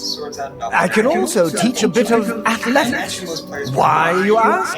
Because I am the mountain sheep's brother, and I must dash with him from crag to crag. Choice. A sword would offer the most versatility due to its balance and speed and armor penetration. I know we keep dancing around armor here, but I think light and heavy armor should have more distinguishing than just their physical weight and armor ratings. This would come in their ability to protect against different attack types because we're going to bring back directional-based movesets for light attacks. So if you hold a movement direction while attacking, you'll perform a different move, just like power attacks but with light attacks now too. These will not only allow you to move around in different I ways suppose when I have a attacking, moment. it will What is also it? change the type of damage you do. Slash, hack, pierce, and block. Slash and hack would do bleed damage if they land critical hits. Pierce and blunt will do armor penetration if they land a crit. Slash and pierce are effective against light armor. Hack and blunt are effective against heavy armor. All weapons will be able to perform two of these damage types, which is why you want to keep two weapons on hand, so you can cover the other two that your main weapon won't be as effective at, or just use magic. Oh, also, armor and weapon durability is coming back. Learn how to maintain your equipment. This also adds the opportunity for a new dimension to combat, which is wearing down your opponent's equipment to weaken them. But I'll save that suggestion for the smithing section. Hello. Also, weapon materials will matter I hope I can but help. do away with doing no damage. I'm not against saying them. So just say Colovians are dumb. different material types They're are just more effective hard. against other material types and types of armor. Maybe it can weaken some foes like silver. Good things like day. that. Just more things to consider when comparing. To encourage the two-weapon approach, we'll rework the controls in the game to offer two weapon slots that the player can cycle between by just tapping something with a favorite weapon. So the idea goes, I made a one-handed sword which works best against unarmored and lightly armored enemies, and carrying a secondary one-handed mace which works best against heavy armor. In reality, getting clobbered by mace is going to be super effective against someone in leather armor too, but let's suspend a little disbelief here. Maybe light armor lets opponents move out of the way quickly before you slowly or something. And that's pretty much the bulk of the changes. The key is coming up with good moves the player will progressively unlock with perk points, and coming up with move sets that would further differentiate the weapons and the weapon skills form. The biggest thing between one and two-handed should be their reach and weapon force. Staggering should play a bigger role outside of just power attacks, and reach should be more noticeable. I'd also suggest adding moves like pommel strikes and slapping opponents with a flat blade for different effects, like maybe stunning enemies more. So how the new weapon skills might look is that in a straight fight, two-handed is going to easily be one-handed. One-handed with a shield would be a more even fight, but single and dual-wielded weapon warriors might want to prioritize speed to nullify the reach advantage of their two-handed opponent. Once up close, the two-handed character will be much more vulnerable and will need to use their greatest attacks, like the pommel strike, to buy themselves distance once again. This would also open the door for more weapon types, like short swords and, yes, spears, pikes, and lances. Those would pair very well with using shields. Imagine being able to attack while blocking, but at the expense of pretty much any mobility. I was gonna sound silly, but I don't like how the grass is popping in like that. Look at that. Give me a second. Could get really nutty and add limb damage from Fallout, but I don't think that's necessary, and I'm trying to keep the amount of work down for Bethesda with these suggestions. Because here's the thing, I think almost all of this could be added to Skyrim with a mod right now. These are changes I'm sure Bethesda could do, because we've seen them make bigger leaps in the past already, and most of this stuff has already existed in this engine. I think this is much more reasonable and a lot less insulting than dismissing the honestly pretty okay combat system of Skyrim by saying Bethesda needs to make Tes 6 Dark Souls. I seriously hope Bethesda just ignores those suggestions, because that's not what these games are about. I hope they instead listen to players like me, suggesting they focus on increasing the tactical RPG elements that reward preparation and smart character builds over pure mechanical skill. Ah, look at that, another double O. I tried avoiding these topics where I could previously, but it was kind of unavoidable. This took a lot of the wind out of their sails, so let's just go ahead and knock block and heavy armor out at once. Somehow, block is one of the messiest skills I've looked at thus far. Let's start with the shield wall perk, which increases damage blocked. Ignore the name, shield wall works for all blocks regardless of whether you have a shield equipped or not. In vanilla Skyrim, it says blocking is 20, 25, 30, 35, and 40% more effective, which just isn't true. The actual values are 10, 20, 30, 40, and 50%, which the unofficial patch fixes by altering the perk description to report the correct values. So already block is off to a rough start, but let's go even deeper. What do you think would be easier to block? A dagger or a warhammer? You'd think a dagger, but alright, I've killed that bit at this point, but you get it. It looks like someone just made a slip up when writing the blocking with a weapon formula and based a part of it on the base damage of an enemy's weapon and not the player's weapon. As a result, if the enemy is attacking with a weapon with a lower base damage, it ends up reducing the effect of the player's level in the block skill. This reaches tremendous levels of when you consider unarmed opponents have a weapon damage value of 0. So that means a skeever can completely invalidate the defensive bonus the player gets for being a master in the block skill if they are blocking without a shield. Shield players don't have to worry, that's a different formula that works off the armor rating of the shield instead. Then you got Argonians who just can't use Disarming Bash in vanilla Skyrim. Power bashing the weapons out of an opponent's hand is just not going to work, which might actually be a benefit if that Argonian player isn't playing with a shield in the unofficial patch. But alright, enough mockery, let's actually discuss the skill. Despite its flaws, I still believe this is a very solid skill worth investing in for basically any melee character. I don't think it's something anyone should be ignoring because blocking brings a lot of tactical options to the table, especially with its perks. The mechanics for blocking have seen some subtle but appreciated improvements from Oblivion. Instead of having a dedicated block button, blocking now maps to the left hand. If you have a shield equipped, hitting the left hand attack button just lifts the shield. If the hand is free or you got a two-handed weapon equipped, the left hand attack button performs a weapon block instead. It's simple, but it works well and allows for performing bashes and power bashes. Hold block and then tap the right hand attack button and your character performs a bash. After unlocking the perk, you can do a power attack to perform a power bash. Power bashes do more damage, and if you unlock the Disarming Bash perk, your power bash has a chance to disarm your opponent. This never stopped delighting me because I found it cosmically hilarious that an insanely powerful undead worded warrior spent thousands of years waiting for a worthy foe to enter its crypt only for a shitlord like me to come around and slap its weapon out of its hands. Power bashing damage is based off of the shield's base armor rating if one is equipped, otherwise it's going to use the weapon's base damage. This cannot be altered by any improvements made to the weapon or the shield either. This means power bashing with a weapon can do more damage, which is a neat trade-off when you consider blocking with a weapon protects against less damage. And then we got the veggie soup strat for infinite bashing, but I don't need to repeat myself here. I noticed in my testing that I was able to get a couple of crits while power bashing. I don't see anything about this on the UESP, and seeing as I was using a sword that had the critical damage perks unlocked, it made me wonder if power bashing can only do critical attacks, or if it's going to trigger the associated perks for whatever weapon I have equipped. So, for example, if I had an axe and the hack and slash perk, would I end up causing bleed damage with my power bash? I test this further, but my mods for testing that broke with an unexpected update to tell people how to access the CC stuff in Anniversary Edition, so I'll let one of you guys figure out what the deal is here. You can also unlock a perk that slows time when an opponent is performing a power attack. This makes it very easy to counter opponent power attacks, but it can get very annoying because this is an automatic thing that can't be turned off once unlocked. It's also not that useful because attacking when an opponent is performing a power attack doesn't do anything special. There's no attacks of opportunity here, you just might interrupt their attack if you stagger them. But you can use that slow time effect to put distance between you and your enemy because you can still move freely during that slow motion period. Then you got deflect arrows, which doesn't actually deflect them back at your enemy, but just negates all damage from arrows if blocked by a shield. There's also elemental protection that gives you 50% resistance to health damage from fire, frost, and shock spells if you have a shield up. Doesn't matter if you block that spell head on, get hit from the back, or step on a rune, it will always have the incoming health damage. Stamina magic or damage remains unaffected though. Block Runner just lets you move at a normal movement speed with your shield raised. Shield Charge is the master perk, and it lets you perform a running attack with your shield up that will paralyze your opponents. Really, you're just knocking them on the ground. Fun to play with, but a bit tricky to control in the heat of a fight. That's really it for the perks. For the most part, I'd say it's one of the better trees. There's no real logic to its physical layout, but if you're using block and shields often, you'll want all the perks except maybe quick reflexes, which is an optional branch anyways. Despite me overall liking this skill and the updates to the system, we still got plenty of room for improvement. Aside from just fixing all of its bugs and just making it more consistent overall, I think the system needs to take stamina management into account. As it stands, blocking attacks will cost the player stamina, but it's not going to make it so that the player will stop blocking or have reduced effectiveness with lower stamina. Having it so that we consume stamina while holding up a shield and take a stamina hit every time a blow is blocked would add a lot to the flow of blocking. Increasing the block skill should then decrease the stamina cost for using the shield. Another suggestion is adding bigger and smaller shields. Skyrim can already detect if your shield isn't blocking your legs, so let's just go ahead and make tower shields to block more personal space and maybe add some tiny shields that can let us move around quicker. We could also add parries, and I think that will happen in TES 6 if what I saw in Fallout 4 is to be iterated upon.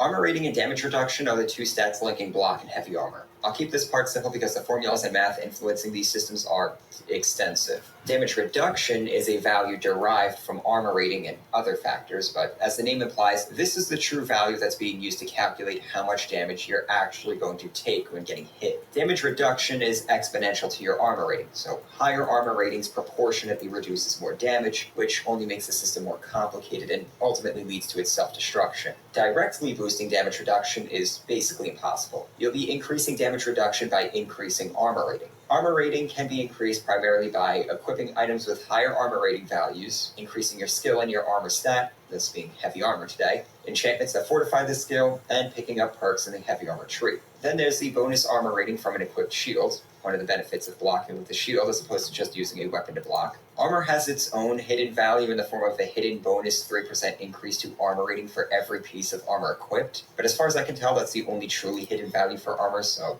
thank the gods on that. Anyone familiar with Skyrim's armor system will probably know about the armor cap.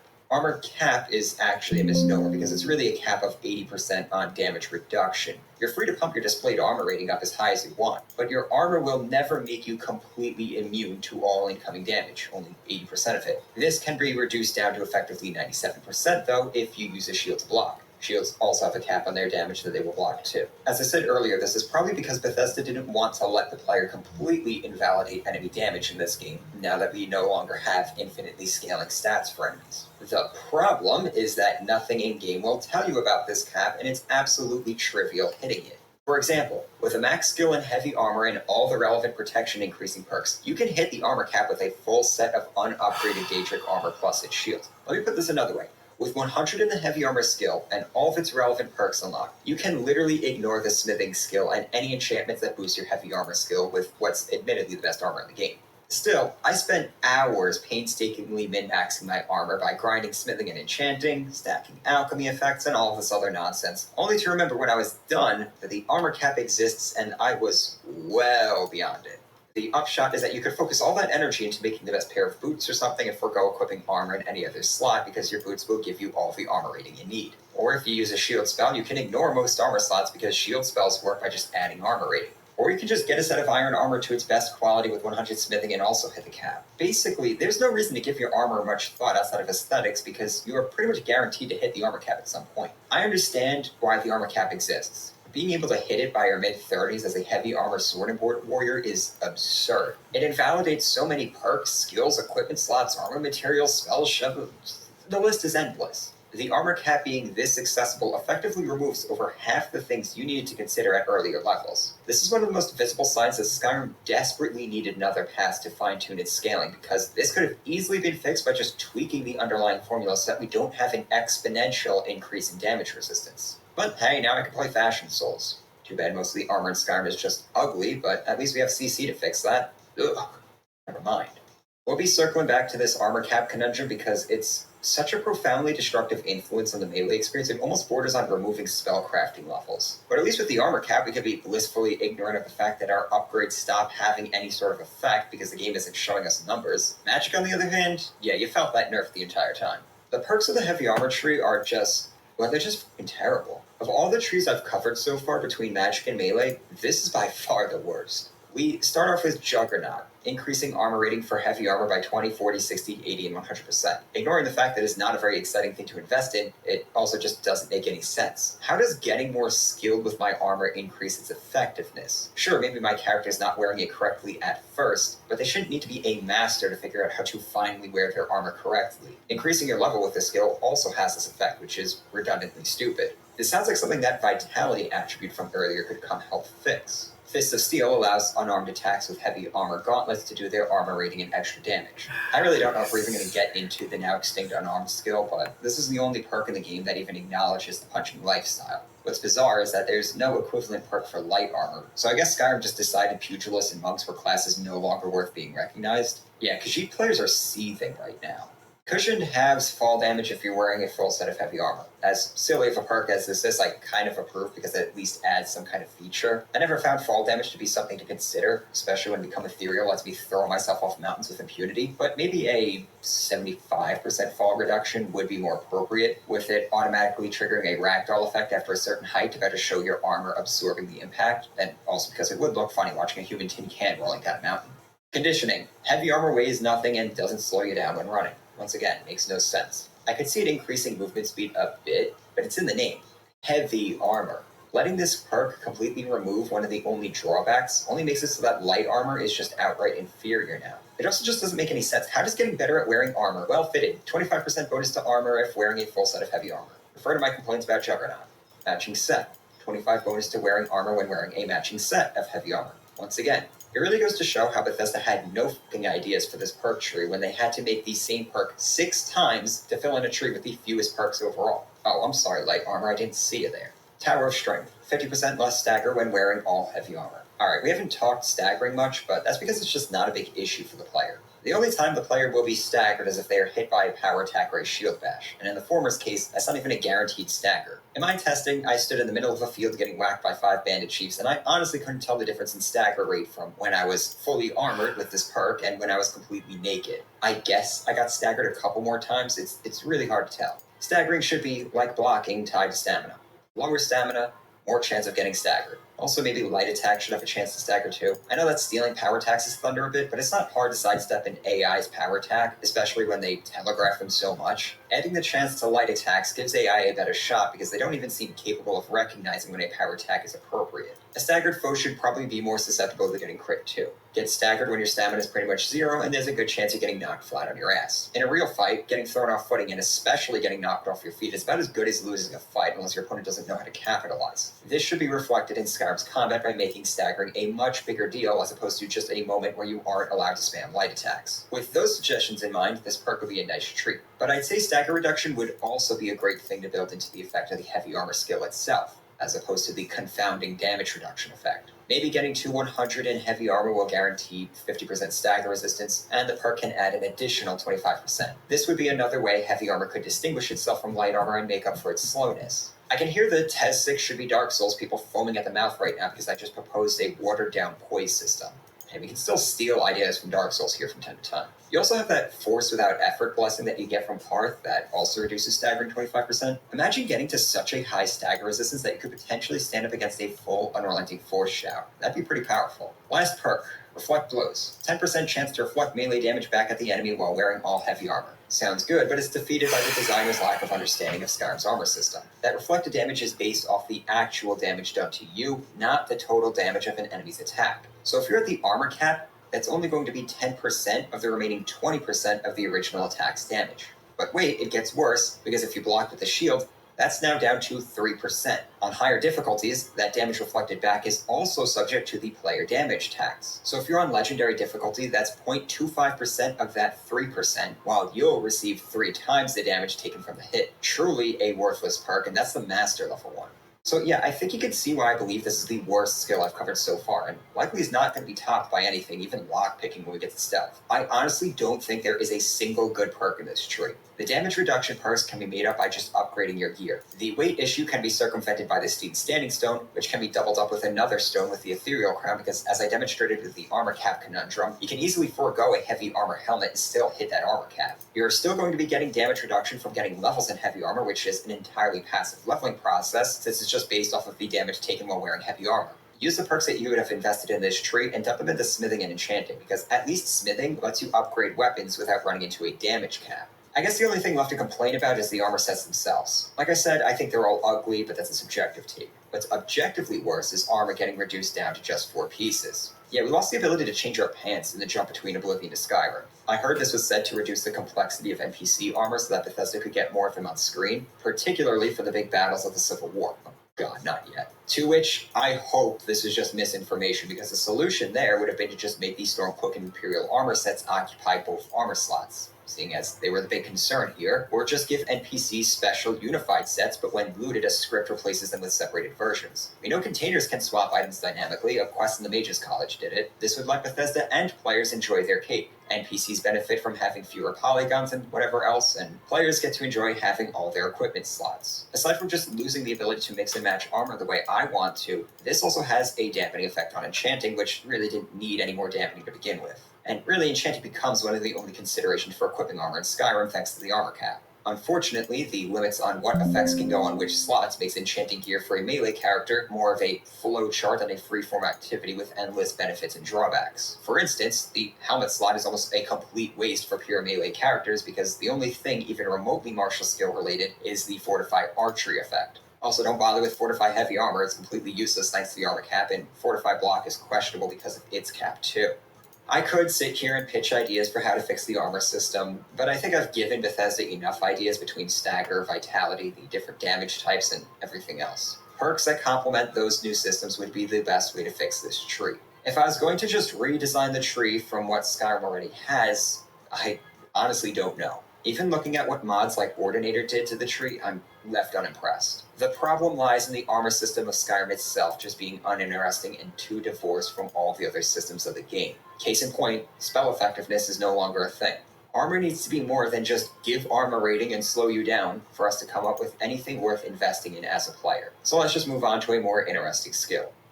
The smithing skill in Skyrim is probably the most functionally sound skill in the game. It does most of what you expect of it in ways that you need it to without it being too simple or too complex. In a lot of other games, this sort of a skill would actually be called profession because that's more of an accurate description from a time-invested perspective. Mining and smithing are things you make time to do. You hand over a large chunk of your time and in-game wealth in order to convert those things into some of the best items in the game. Skyrim smithing skips the foreplay and just asks you to toss a perk point its way from time to time. Materials are readily available at blacksmiths who Honestly, I don't understand what happened. Everything was working. I don't know when that one bit went yellow. few minutes hunting for the more odd materials here and there, but those sorts of tasks I always found to be Skyrim at its best because it sends you out with a simple objective and keeps you interacting with the world. Another thing Skyrim and Valheim shares. But it's not too simple either. You still need to unlock recipes, and those recipes are usually calling for 3 to 5 different materials in various quantities. You need different crafting stations to do different things, and they're not always going to be around. Some players will find that tedious and annoying, but if you're embracing the adventuring lifestyle, this becomes a reason to know where services are located and do a bit of traveling. Materials are also heavy, and one of the biggest reasons I want a player house is so I'm not lugging around 50 silver bars all the time. For a first attempt at making a system like this from the ground up, yeah, you can consider me impressed. I enjoy getting to play a character that gets to use the system. Even my mage character got into some smithing action for jewelry. I wouldn't have even thought of adding that to this system, but Bethesda did because they clearly put a lot more thought and polish into this than many of the other skills in Skyrim. Did I mention it's not very buggy? I like it for many of the same reasons I like the other crafting skills in Skyrim. It only adds to the experience. If you want to skip it, you're actually free to do so, and you won't miss out on too much or be penalized for it. There's a few ways to compensate for not using it, or you can use it selectively and ignore the parts of it you don't really care for. But where it's better compared to enchanting and alchemy is, oddly enough, in its balancing. Enchanting is a chore to grind, and you're likely going to be reduced to grinding after a point just to get it to its max level. And once you do, your reward is re-enchanting all new gear because its best perk invalidates everything you made up until that point. Alchemy can swing either way, too fast or too slow, depending on how much you want to cheese the system. In theory, it's built around trial and error, but it doesn't really end up feeling rewarding when you're wasting expensive ingredients guessing their effects. That's not to say smithing doesn't have its fair share of grinding, but it strikes a healthier balance than the other two. XP in smithing is awarded based on the value of the item produced, so things like jewelry end up actually being worth the effort to make, while also having the upshot of being monetarily lucrative too. People still claiming that the Iron Dagger grind set is the best way to master it don't know what they're talking about. Actually, I found the best route to success was Dwarven Bows, though I read Dwarven Arrows are even more efficient. Dwarven's appeal for grinding comes from how it's sourced. Because the ability to smelt new Dwarven ingots is a lost art, the blacksmiths of modern Tamriel have resorted to recycling the metal that's already out there. For the player, this means they have to pick through Dwemer runes for their scrap metal, bring it to a smelter, and boil it down to the base ingots. This system has some weird balance issues, though, where you can get 5 pounds worth of ingots out of 2 pounds of scrap metal. I guess the rest is just water weight or something, but this does make it easy to acquire large amounts of ingots. Then you just have to source iron, which is readily available in shops, and bang out a bunch of bows. Bonus points if you also temper them. You can turn a nice profit too, and because these are weapons, you can sell them to blacksmiths who have the most cash in the game, saving you the hassle of having to pawn things like jewelry onto poorer vendors. If you resort to grinding to fill in some gaps in your progression, you really only have to dedicate maybe 30 minutes to an hour max doing it for a whole playthrough. Coming off of grinding magic skills, this is a huge improvement, and the process of doing it is much, much less painful. Dwarven received a lot of extra attention from the designers, which has it displaying some unique ideas that would ideally see expansion in TES 6. For starters, despite the broken balancing of it, I actually like the idea for cycling material. I think a smarter approach for Dwarven would be making it require a lot of material to produce 1 bar of pure Dwarven metal, but we could fudge it by mixing in some other material, maybe iron or steel, allowing us to produce inferior but more economical ingots. The Ancient Knowledge Blessing from the Unfathomable Depths quest is meant to boost the defensiveness of Dwarven armor and boost smithing XP gain. In vanilla Skyrim, this blessing is just completely busted. Originally, the defense bonus applied to all armors in the game. Bethesda tried fixing it, but broke it even more by making it work on all armors except Dwarven. They never bothered trying to fix it a second time, probably because the unofficial patch was already on the job. As well, the smithing XP bonus only applies as a bonus when tempering gear, as opposed to a straight bonus to XP gain like the description states. But despite how busted and poorly implemented this blessing is, I really like the idea. When patched, this effectively makes Dwarven a top-tier material. While that's not exactly earned, because the quest to get the perk is a simple dungeon run, I see a ton of potential in making a bunch of different quests related to smithing that would let players beef up their material of choice. I'm imagining quests in the style of the Mastery quest from the Mages College here, where a blacksmith can clue the player into some hidden knowledge that the player needs to uncover. Ideally, these quests wouldn't just be dungeon crawls, but instead would tie to the spirit of each material and maybe even teach the player some info and lore related to the material.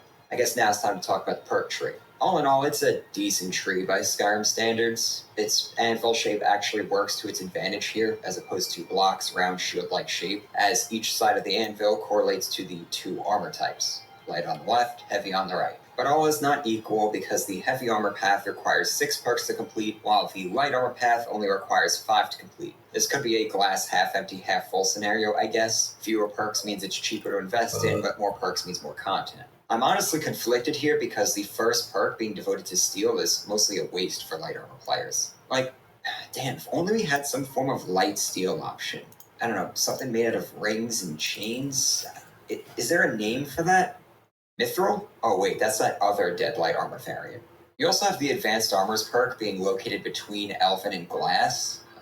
Advanced Armors is almost exclusively heavy armor with the exception of scaled armor, so this could be seen as another wasted perk for the light armor players, or a complete skew to heavy armor players who want to make steel plate and are forced to invest in half the light armor path. Yeah, I think Skyrim has a bias towards heavy armor, and the smithing tree is reflecting that here. Playing as a smithing orc warrior, I just skipped steel plate. You can find plenty of complete sets on dead bandit chiefs anyhow, and while I did have to invest 1 more perk total, I'd take that over having 2 dead perk investments in my progression. I won't bother going through all the individual perks because it would just be me sitting here listing all the different material types and going, I could craft them and improve them twice as much. We'll get back to the improving thing, but first let's talk about materials. Again, unlike Oblivion, where you could find random marauders decked out in full suits of Daedric, Skyrim made the sensible decision to cap things at the...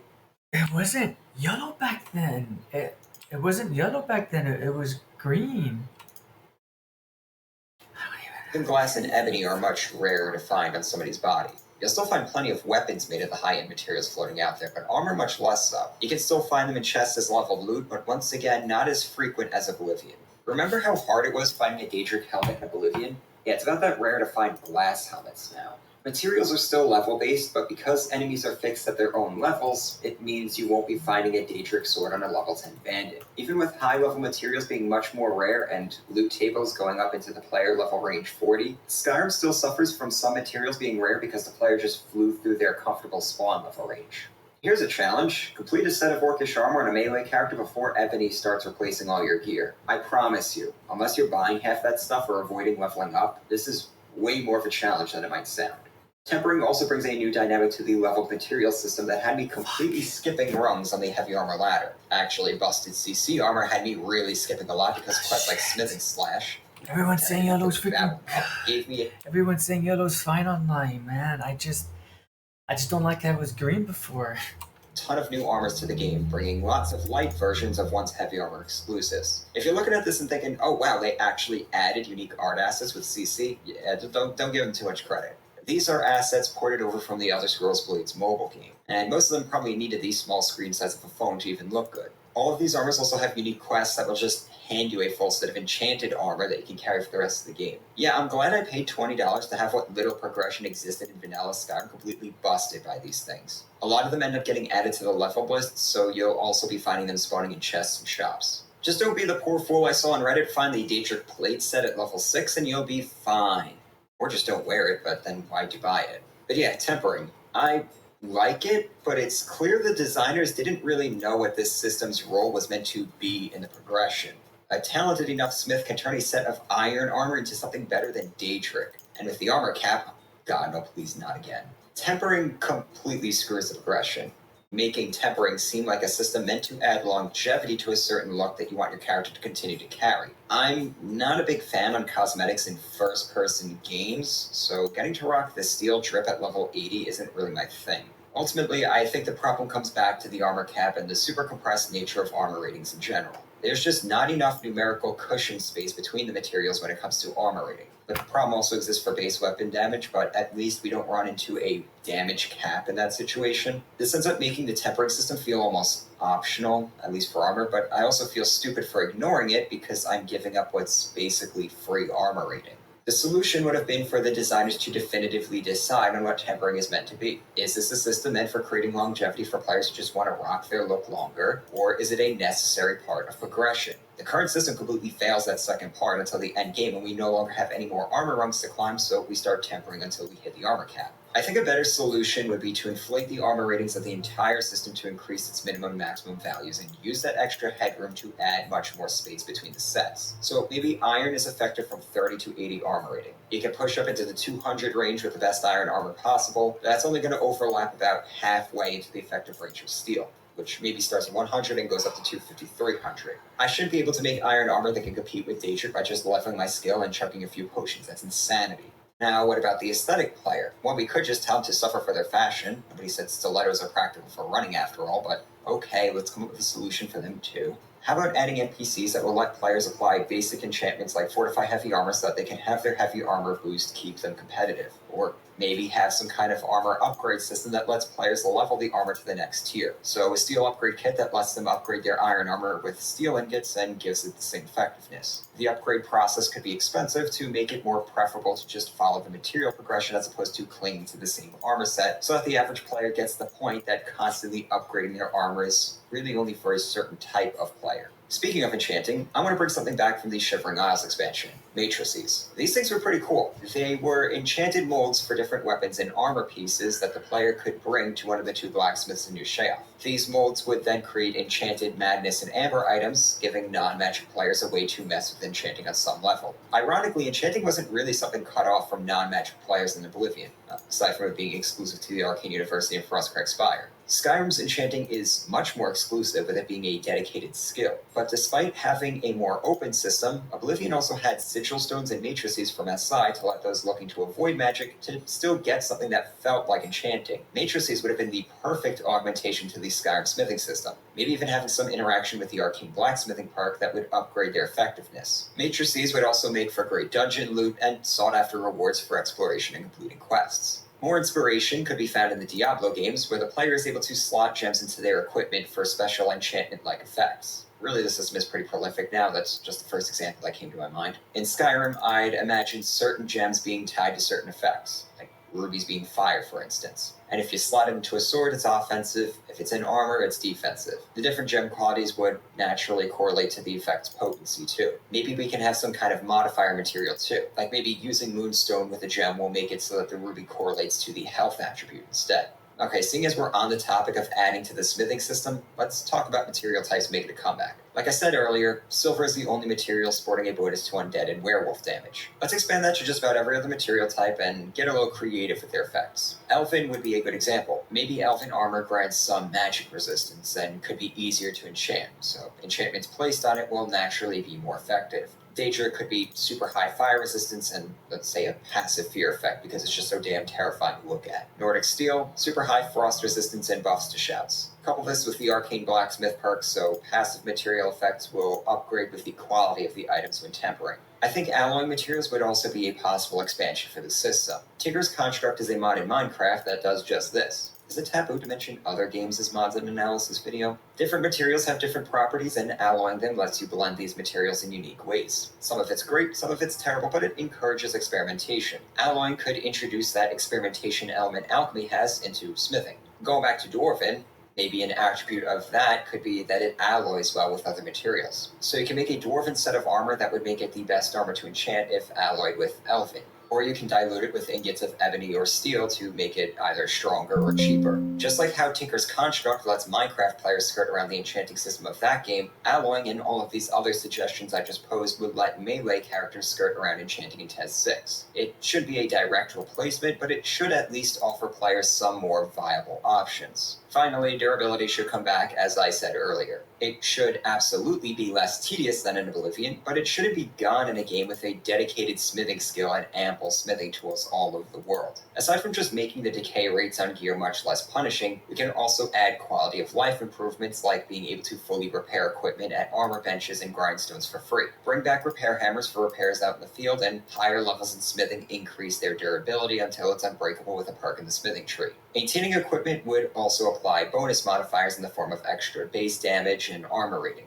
At smithing level 15, having equipment fully repaired only gives maybe 5%, and that diminishes the more the item degrades, until it's near breaking where the item is suffering a penalty to its effectiveness. At level 100, you can double the effectiveness of maintained equipment, and the penalties are much less severe. Maybe add a perk that makes it take longer for items to degrade, and better materials and alloys are naturally more durable. When an item breaks, you can still continue to use it, but it's just going to be at a diminished effectiveness. If it's enchanted, well, at least you still have the effect of the enchantment, assuming it's still charged. And that's all the changes I'd make to smithing. It's all additive, which is a nice change of pace because the smithing system of Skyrim is a very solid foundation. Sure, it could use some more balance and tweaking, but if we add all these new systems, particularly durability, the player will naturally be less reliant on brute force grinding to get to the point where they can craft their ideal armor and temper it to the level that they want it at. I'm all for skills that naturally keep pace with the player to mitigate mindless grinding, and my suggestions offer a way to achieve that without making smithing so trivial that you'd hit 100 by just making a couple of sets of armor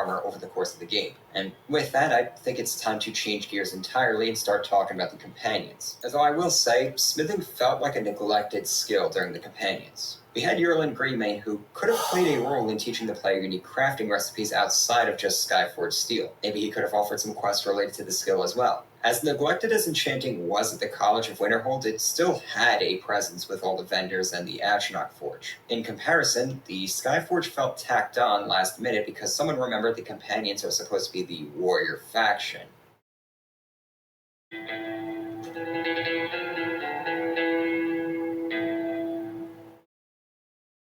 The companions. Yeah, they got shafted pretty hard. It's a shame too, they had a good premise. The oldest Nordic organization on Tamriel, instrumental in establishing their race on the continent, the group responsible for what I can only refer to as the incident with the native elves, and the primordial leadership structure that led to the establishment of the various holds, earldoms, kingdoms, and empires over the past 4,000 years. Yeah, there's a lot this faction could have done. But someone had to fill in the void the Fighters Guild left behind, and seeing as this was a faction of warriors, that was close enough for them to succeed at it, whether it was fitting or not. And then they were neglected, leading to them becoming little more than an afterthought for most players because they never developed into something very interesting or useful. But before we get into the guild's identity crisis, I should properly introduce our protagonist here. Gutha, the orc sword and board warrior, originally hailed from Narzalar, an orc stronghold situated in the eastern mountains south of Windhelm. Inclined towards a life of adventuring, Gutha wasn't really fit for the stronghold orc lifestyle, so out to the greater province of Skyrim she went, doing odd jobs here and there and making a little life for herself in Riften. It wasn't long before she had herself an employee in the form of Marcurio, an apprentice wizard of the Arcane University. Styling themselves as professional swords for hire, the two of them struck out for Whiterun, where Gutha hoped to find them some better work. All of this is to plaster over what we covered in the last video. I already did the blankest of blank slate cold starts with Sarian, so we're starting with something a bit more seasoned here. Canonically, she's not Dragonborn, but if you see me using shouts with her, well, I need to use shouts because shouts are a core part of the combat experience, and I need to use them for the sake of the combat analysis. Cut me a little slack here. Marcurio is also going to be a permanent fixture for the entirety of Goof's adventures, partially because I already did bad follower bit with Boehner, but also because Marcurio was just too damn good to ever give up. We'll come back around to talking about followers because we get a lot of those during the Companions questline, but oh boy, let me tell you, if you haven't played Skyrim with a good mage follower, especially as a melee character, you're missing out. A lot of people told me how they never play Skyrim with followers because they're bad or they step on their toes during combat. Just listen, go to the Bee and Barb and Riften and toss Marcurio 500 septims. Just trust me on this. Seeing the remains of dragon carcasses on the road to Whiterun had Gutha dreaming of becoming a professional dragon slayer. With the Dragonborn suddenly gone from Skyrim, there was good money to be made slaying the disorganized remnants of Alduin's forces. But her dreams were put on hold when she came upon a farm outside of Whiterun where a group of warriors were fighting a giant. As a native orc to Skyrim, Gutha knew how dangerous giants could be, so she went over to lend a hand in slaying it. If you are utterly bewildered by the fact that I was actually able to get to the giant and help slay it, I had the same reaction when I was able to do it on this character. This sequence has a habit of not working, resulting in Ayala calling the player a little bitch because her companion compatriots were able to spank the giant faster than a player sprinting can get into the fight and help. This is because, while normally giants are set to a specific level and stats, this giant is level to the player's level. So if the player is, say, at level 1 coming up from Riverwood, this giant is going to be much weaker than a normal giant. Meanwhile, if you have the game difficulty set lower, it's also going to take increased damage, thus leading to many players playing on anything south of Expert witnessing this giant getting bodied by the companions here. Because I started this character on Expert difficulty, it wasn't immediately taken out. We haven't really talked about difficulty as a warrior character. Compared to what I had to endure as a mage, my warrior characters usually had some difficulty setting where they actually felt fun to play at. As a mage, I was usually in the awkward position of either having to turn the difficulty down a notch and making the game way too easy, or turning the difficulty up and getting stuck with a lot of damage sponge enemies. Neither experience was even remotely fun. With my melee characters, there was almost always a difficulty setting that felt appropriate for it. Just the right balance of challenge that would require me to pay attention to avoid getting blindsided by the odd challenging boss, but easy enough that every encounter with generic enemies wasn't taking several minutes to get through. This is, of course, primarily due to melee players having a reliable way of actually scaling their damage with the level scaled world. This is why I was semi-confident in defending level scaling in the beginning of this video. Armor rating being very easy to increase is also another thing that makes playing higher difficulties much more viable. And yeah, it's pretty much that simple. Veggie Soup helped carry me through anything that really would have tested me or my patience, but it absolutely was not necessary to get through any encounters. I started the game at Apprentice, but by the time I was leaving Helgen, I had the character set to Expert. Once I had blocking and shield bashing down, I moved up to Master. I don't remember when I was up to Legendary, but it was long enough for me to forget I even set it to that. A well-optimized Sword and Board character can absolutely make a mockery of the Legendary setting, proving my point in the last video that this was a setting thrown in by Bethesda to appease min-maxers. Anyways, Ayala, impressed by Gutha's initiative, invited her to check out their organization up at Jorvesker in Whiterun. Gutha was vaguely familiar with the story of the original 500 companions, but she had no idea that they were still around and apparently very active in Skyrim. She'd been hearing all about the Greybeards, especially following the exploits with the Dragonborn and the temporary truce in the Civil War. But the companions? No, nobody was even talking about them. It sounded like they really fell down from the lofty heights of their predecessors, being nothing more now than a mercenary company, but Gutha needed coin and they were hiring. Yeah, the setup for the companions is kind of strange. Bethesda's factional compartmentalization is on full display with them. They are likely the first faction most players will be introduced to, even before the Greybeards, because the player can't help but run right into their scripted introduction at the farm if they're getting paid for Riverwood. As a result, it seems like they are lacking as many hooks as every other faction in the game. If you avoid Whiterun, you're likely not even to learn about the existence of the companions, which is strange because they are built as a respected organization operating all over Skyrim. Every other faction has several ways for you to discover them, especially if you're running the story. You'll hear about the Mages College a lot from all sorts of sources throughout the game, and several quests will require you to interact with the group. The Dark Brotherhood will start to send assassins after you, just in case you missed Cicero on the road and the constant rumors of Aventus Argentino performing the Black Sacrament. The Thieves Guild is literally impossible to miss if you enter Riften, as there's 3 references to it before you even hit Brynjolf in the market. But the Companions, who would make an excellent group of Dragon Slayers, especially when Whiterun is being threatened by the dragon at the Watchtower, yeah, they don't even get mentioned during the main story. I'm not saying every faction needs to wear neon signs, but the lack of any companion presence outside of the sequence at the farm and in Jorfisker greatly diminishes the credibility that this is an organization of mercenaries solving issues around the province. This wouldn't even be a difficult thing to address. Just have a couple of random companions out in the world from time to time, slaying a pack of wolves or a bear or something, who can also signal to the player that they can join them if they manage to miss Aella's introduction. This lack of integration with the world is not surprising, though, because this faction is painfully incomplete. Even more so than the Mages College. While the college clearly had a lot of COD content, especially since modders have been able to find tons of references to it in the game files, the Companions didn't seem to even make it that far. There is a bit of hidden cut content that modders have been able to find, but they really feel like a faction that was rushed out last minute because we needed a faction for melee characters, and, well, this is all Bethesda had time to knock out. It doesn't surprise me, then, that the Dawnguard DLC seemed to be a second shot at life for some of the ideas in the Companions. As it stands, the Companions are pulling double duty as the melee warrior faction and the mercenary faction in this game. I'm not saying the melee faction can't also be the mercenary faction. It's one of the most logical types of work warriors will fall into, but it doesn't really feel like a natural fit for the Companions, and I'll explain, but first let's address the absence of the Fighters Guild in Skyrim. The guild used to have a strong presence in Skyrim until the 4th era, but I guess with the diminishment of the Empire, the guild just lost any presence up north. Unlike the Mages Guild, the Fighters Guild is still around. They are just absent in Skyrim. I get the feeling this wasn't always going to be the case for the game, but at some point the Fighters Guild got dropped. We know an arena thing was also dropped, so it's not out of the realm of possibility more Oblivion factions weren't planned to be in Skyrim. As a result, the Companions had to step into the role of mercenaries, as opposed to exclusively being an ancient Nordic Ysgrim fan club corrupted into a cult of Hircine. I have virtually no evidence for this theory. It's more just a feeling from looking at what we got, how other factions were handled in this game, and knowing what little we do know about Skyrim's development. But then again, this crack pipe theory could be exactly that, in which case the Companions really were envisioned from the start as being a mercenary company, which, well, the reason the Fighters Guild conceptually worked as a faction was because they were simply a mercenary company formally legitimized by the Empire.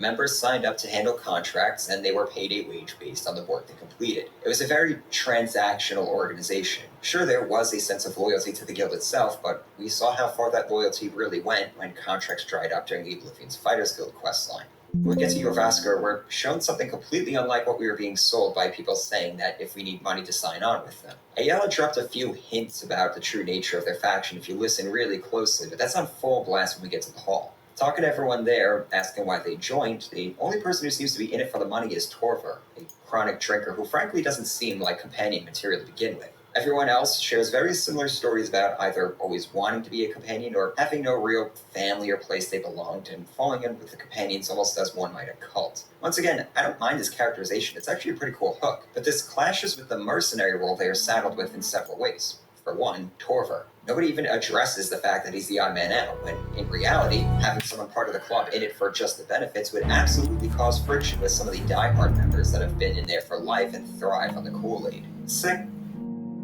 And decided just to... We'll see what happens right now.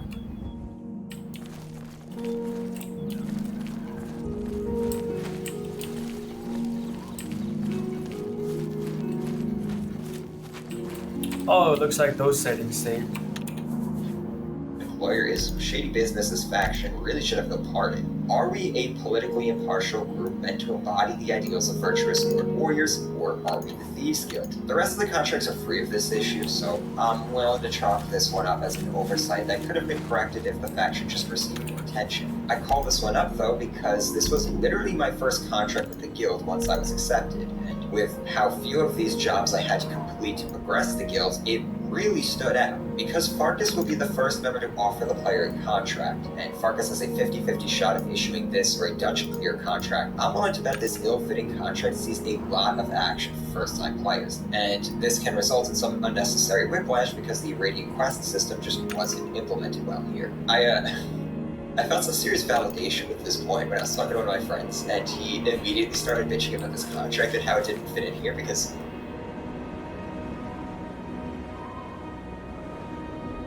But once accepting it, we have no choice but to carry it out, so getting cold to be here isn't an option.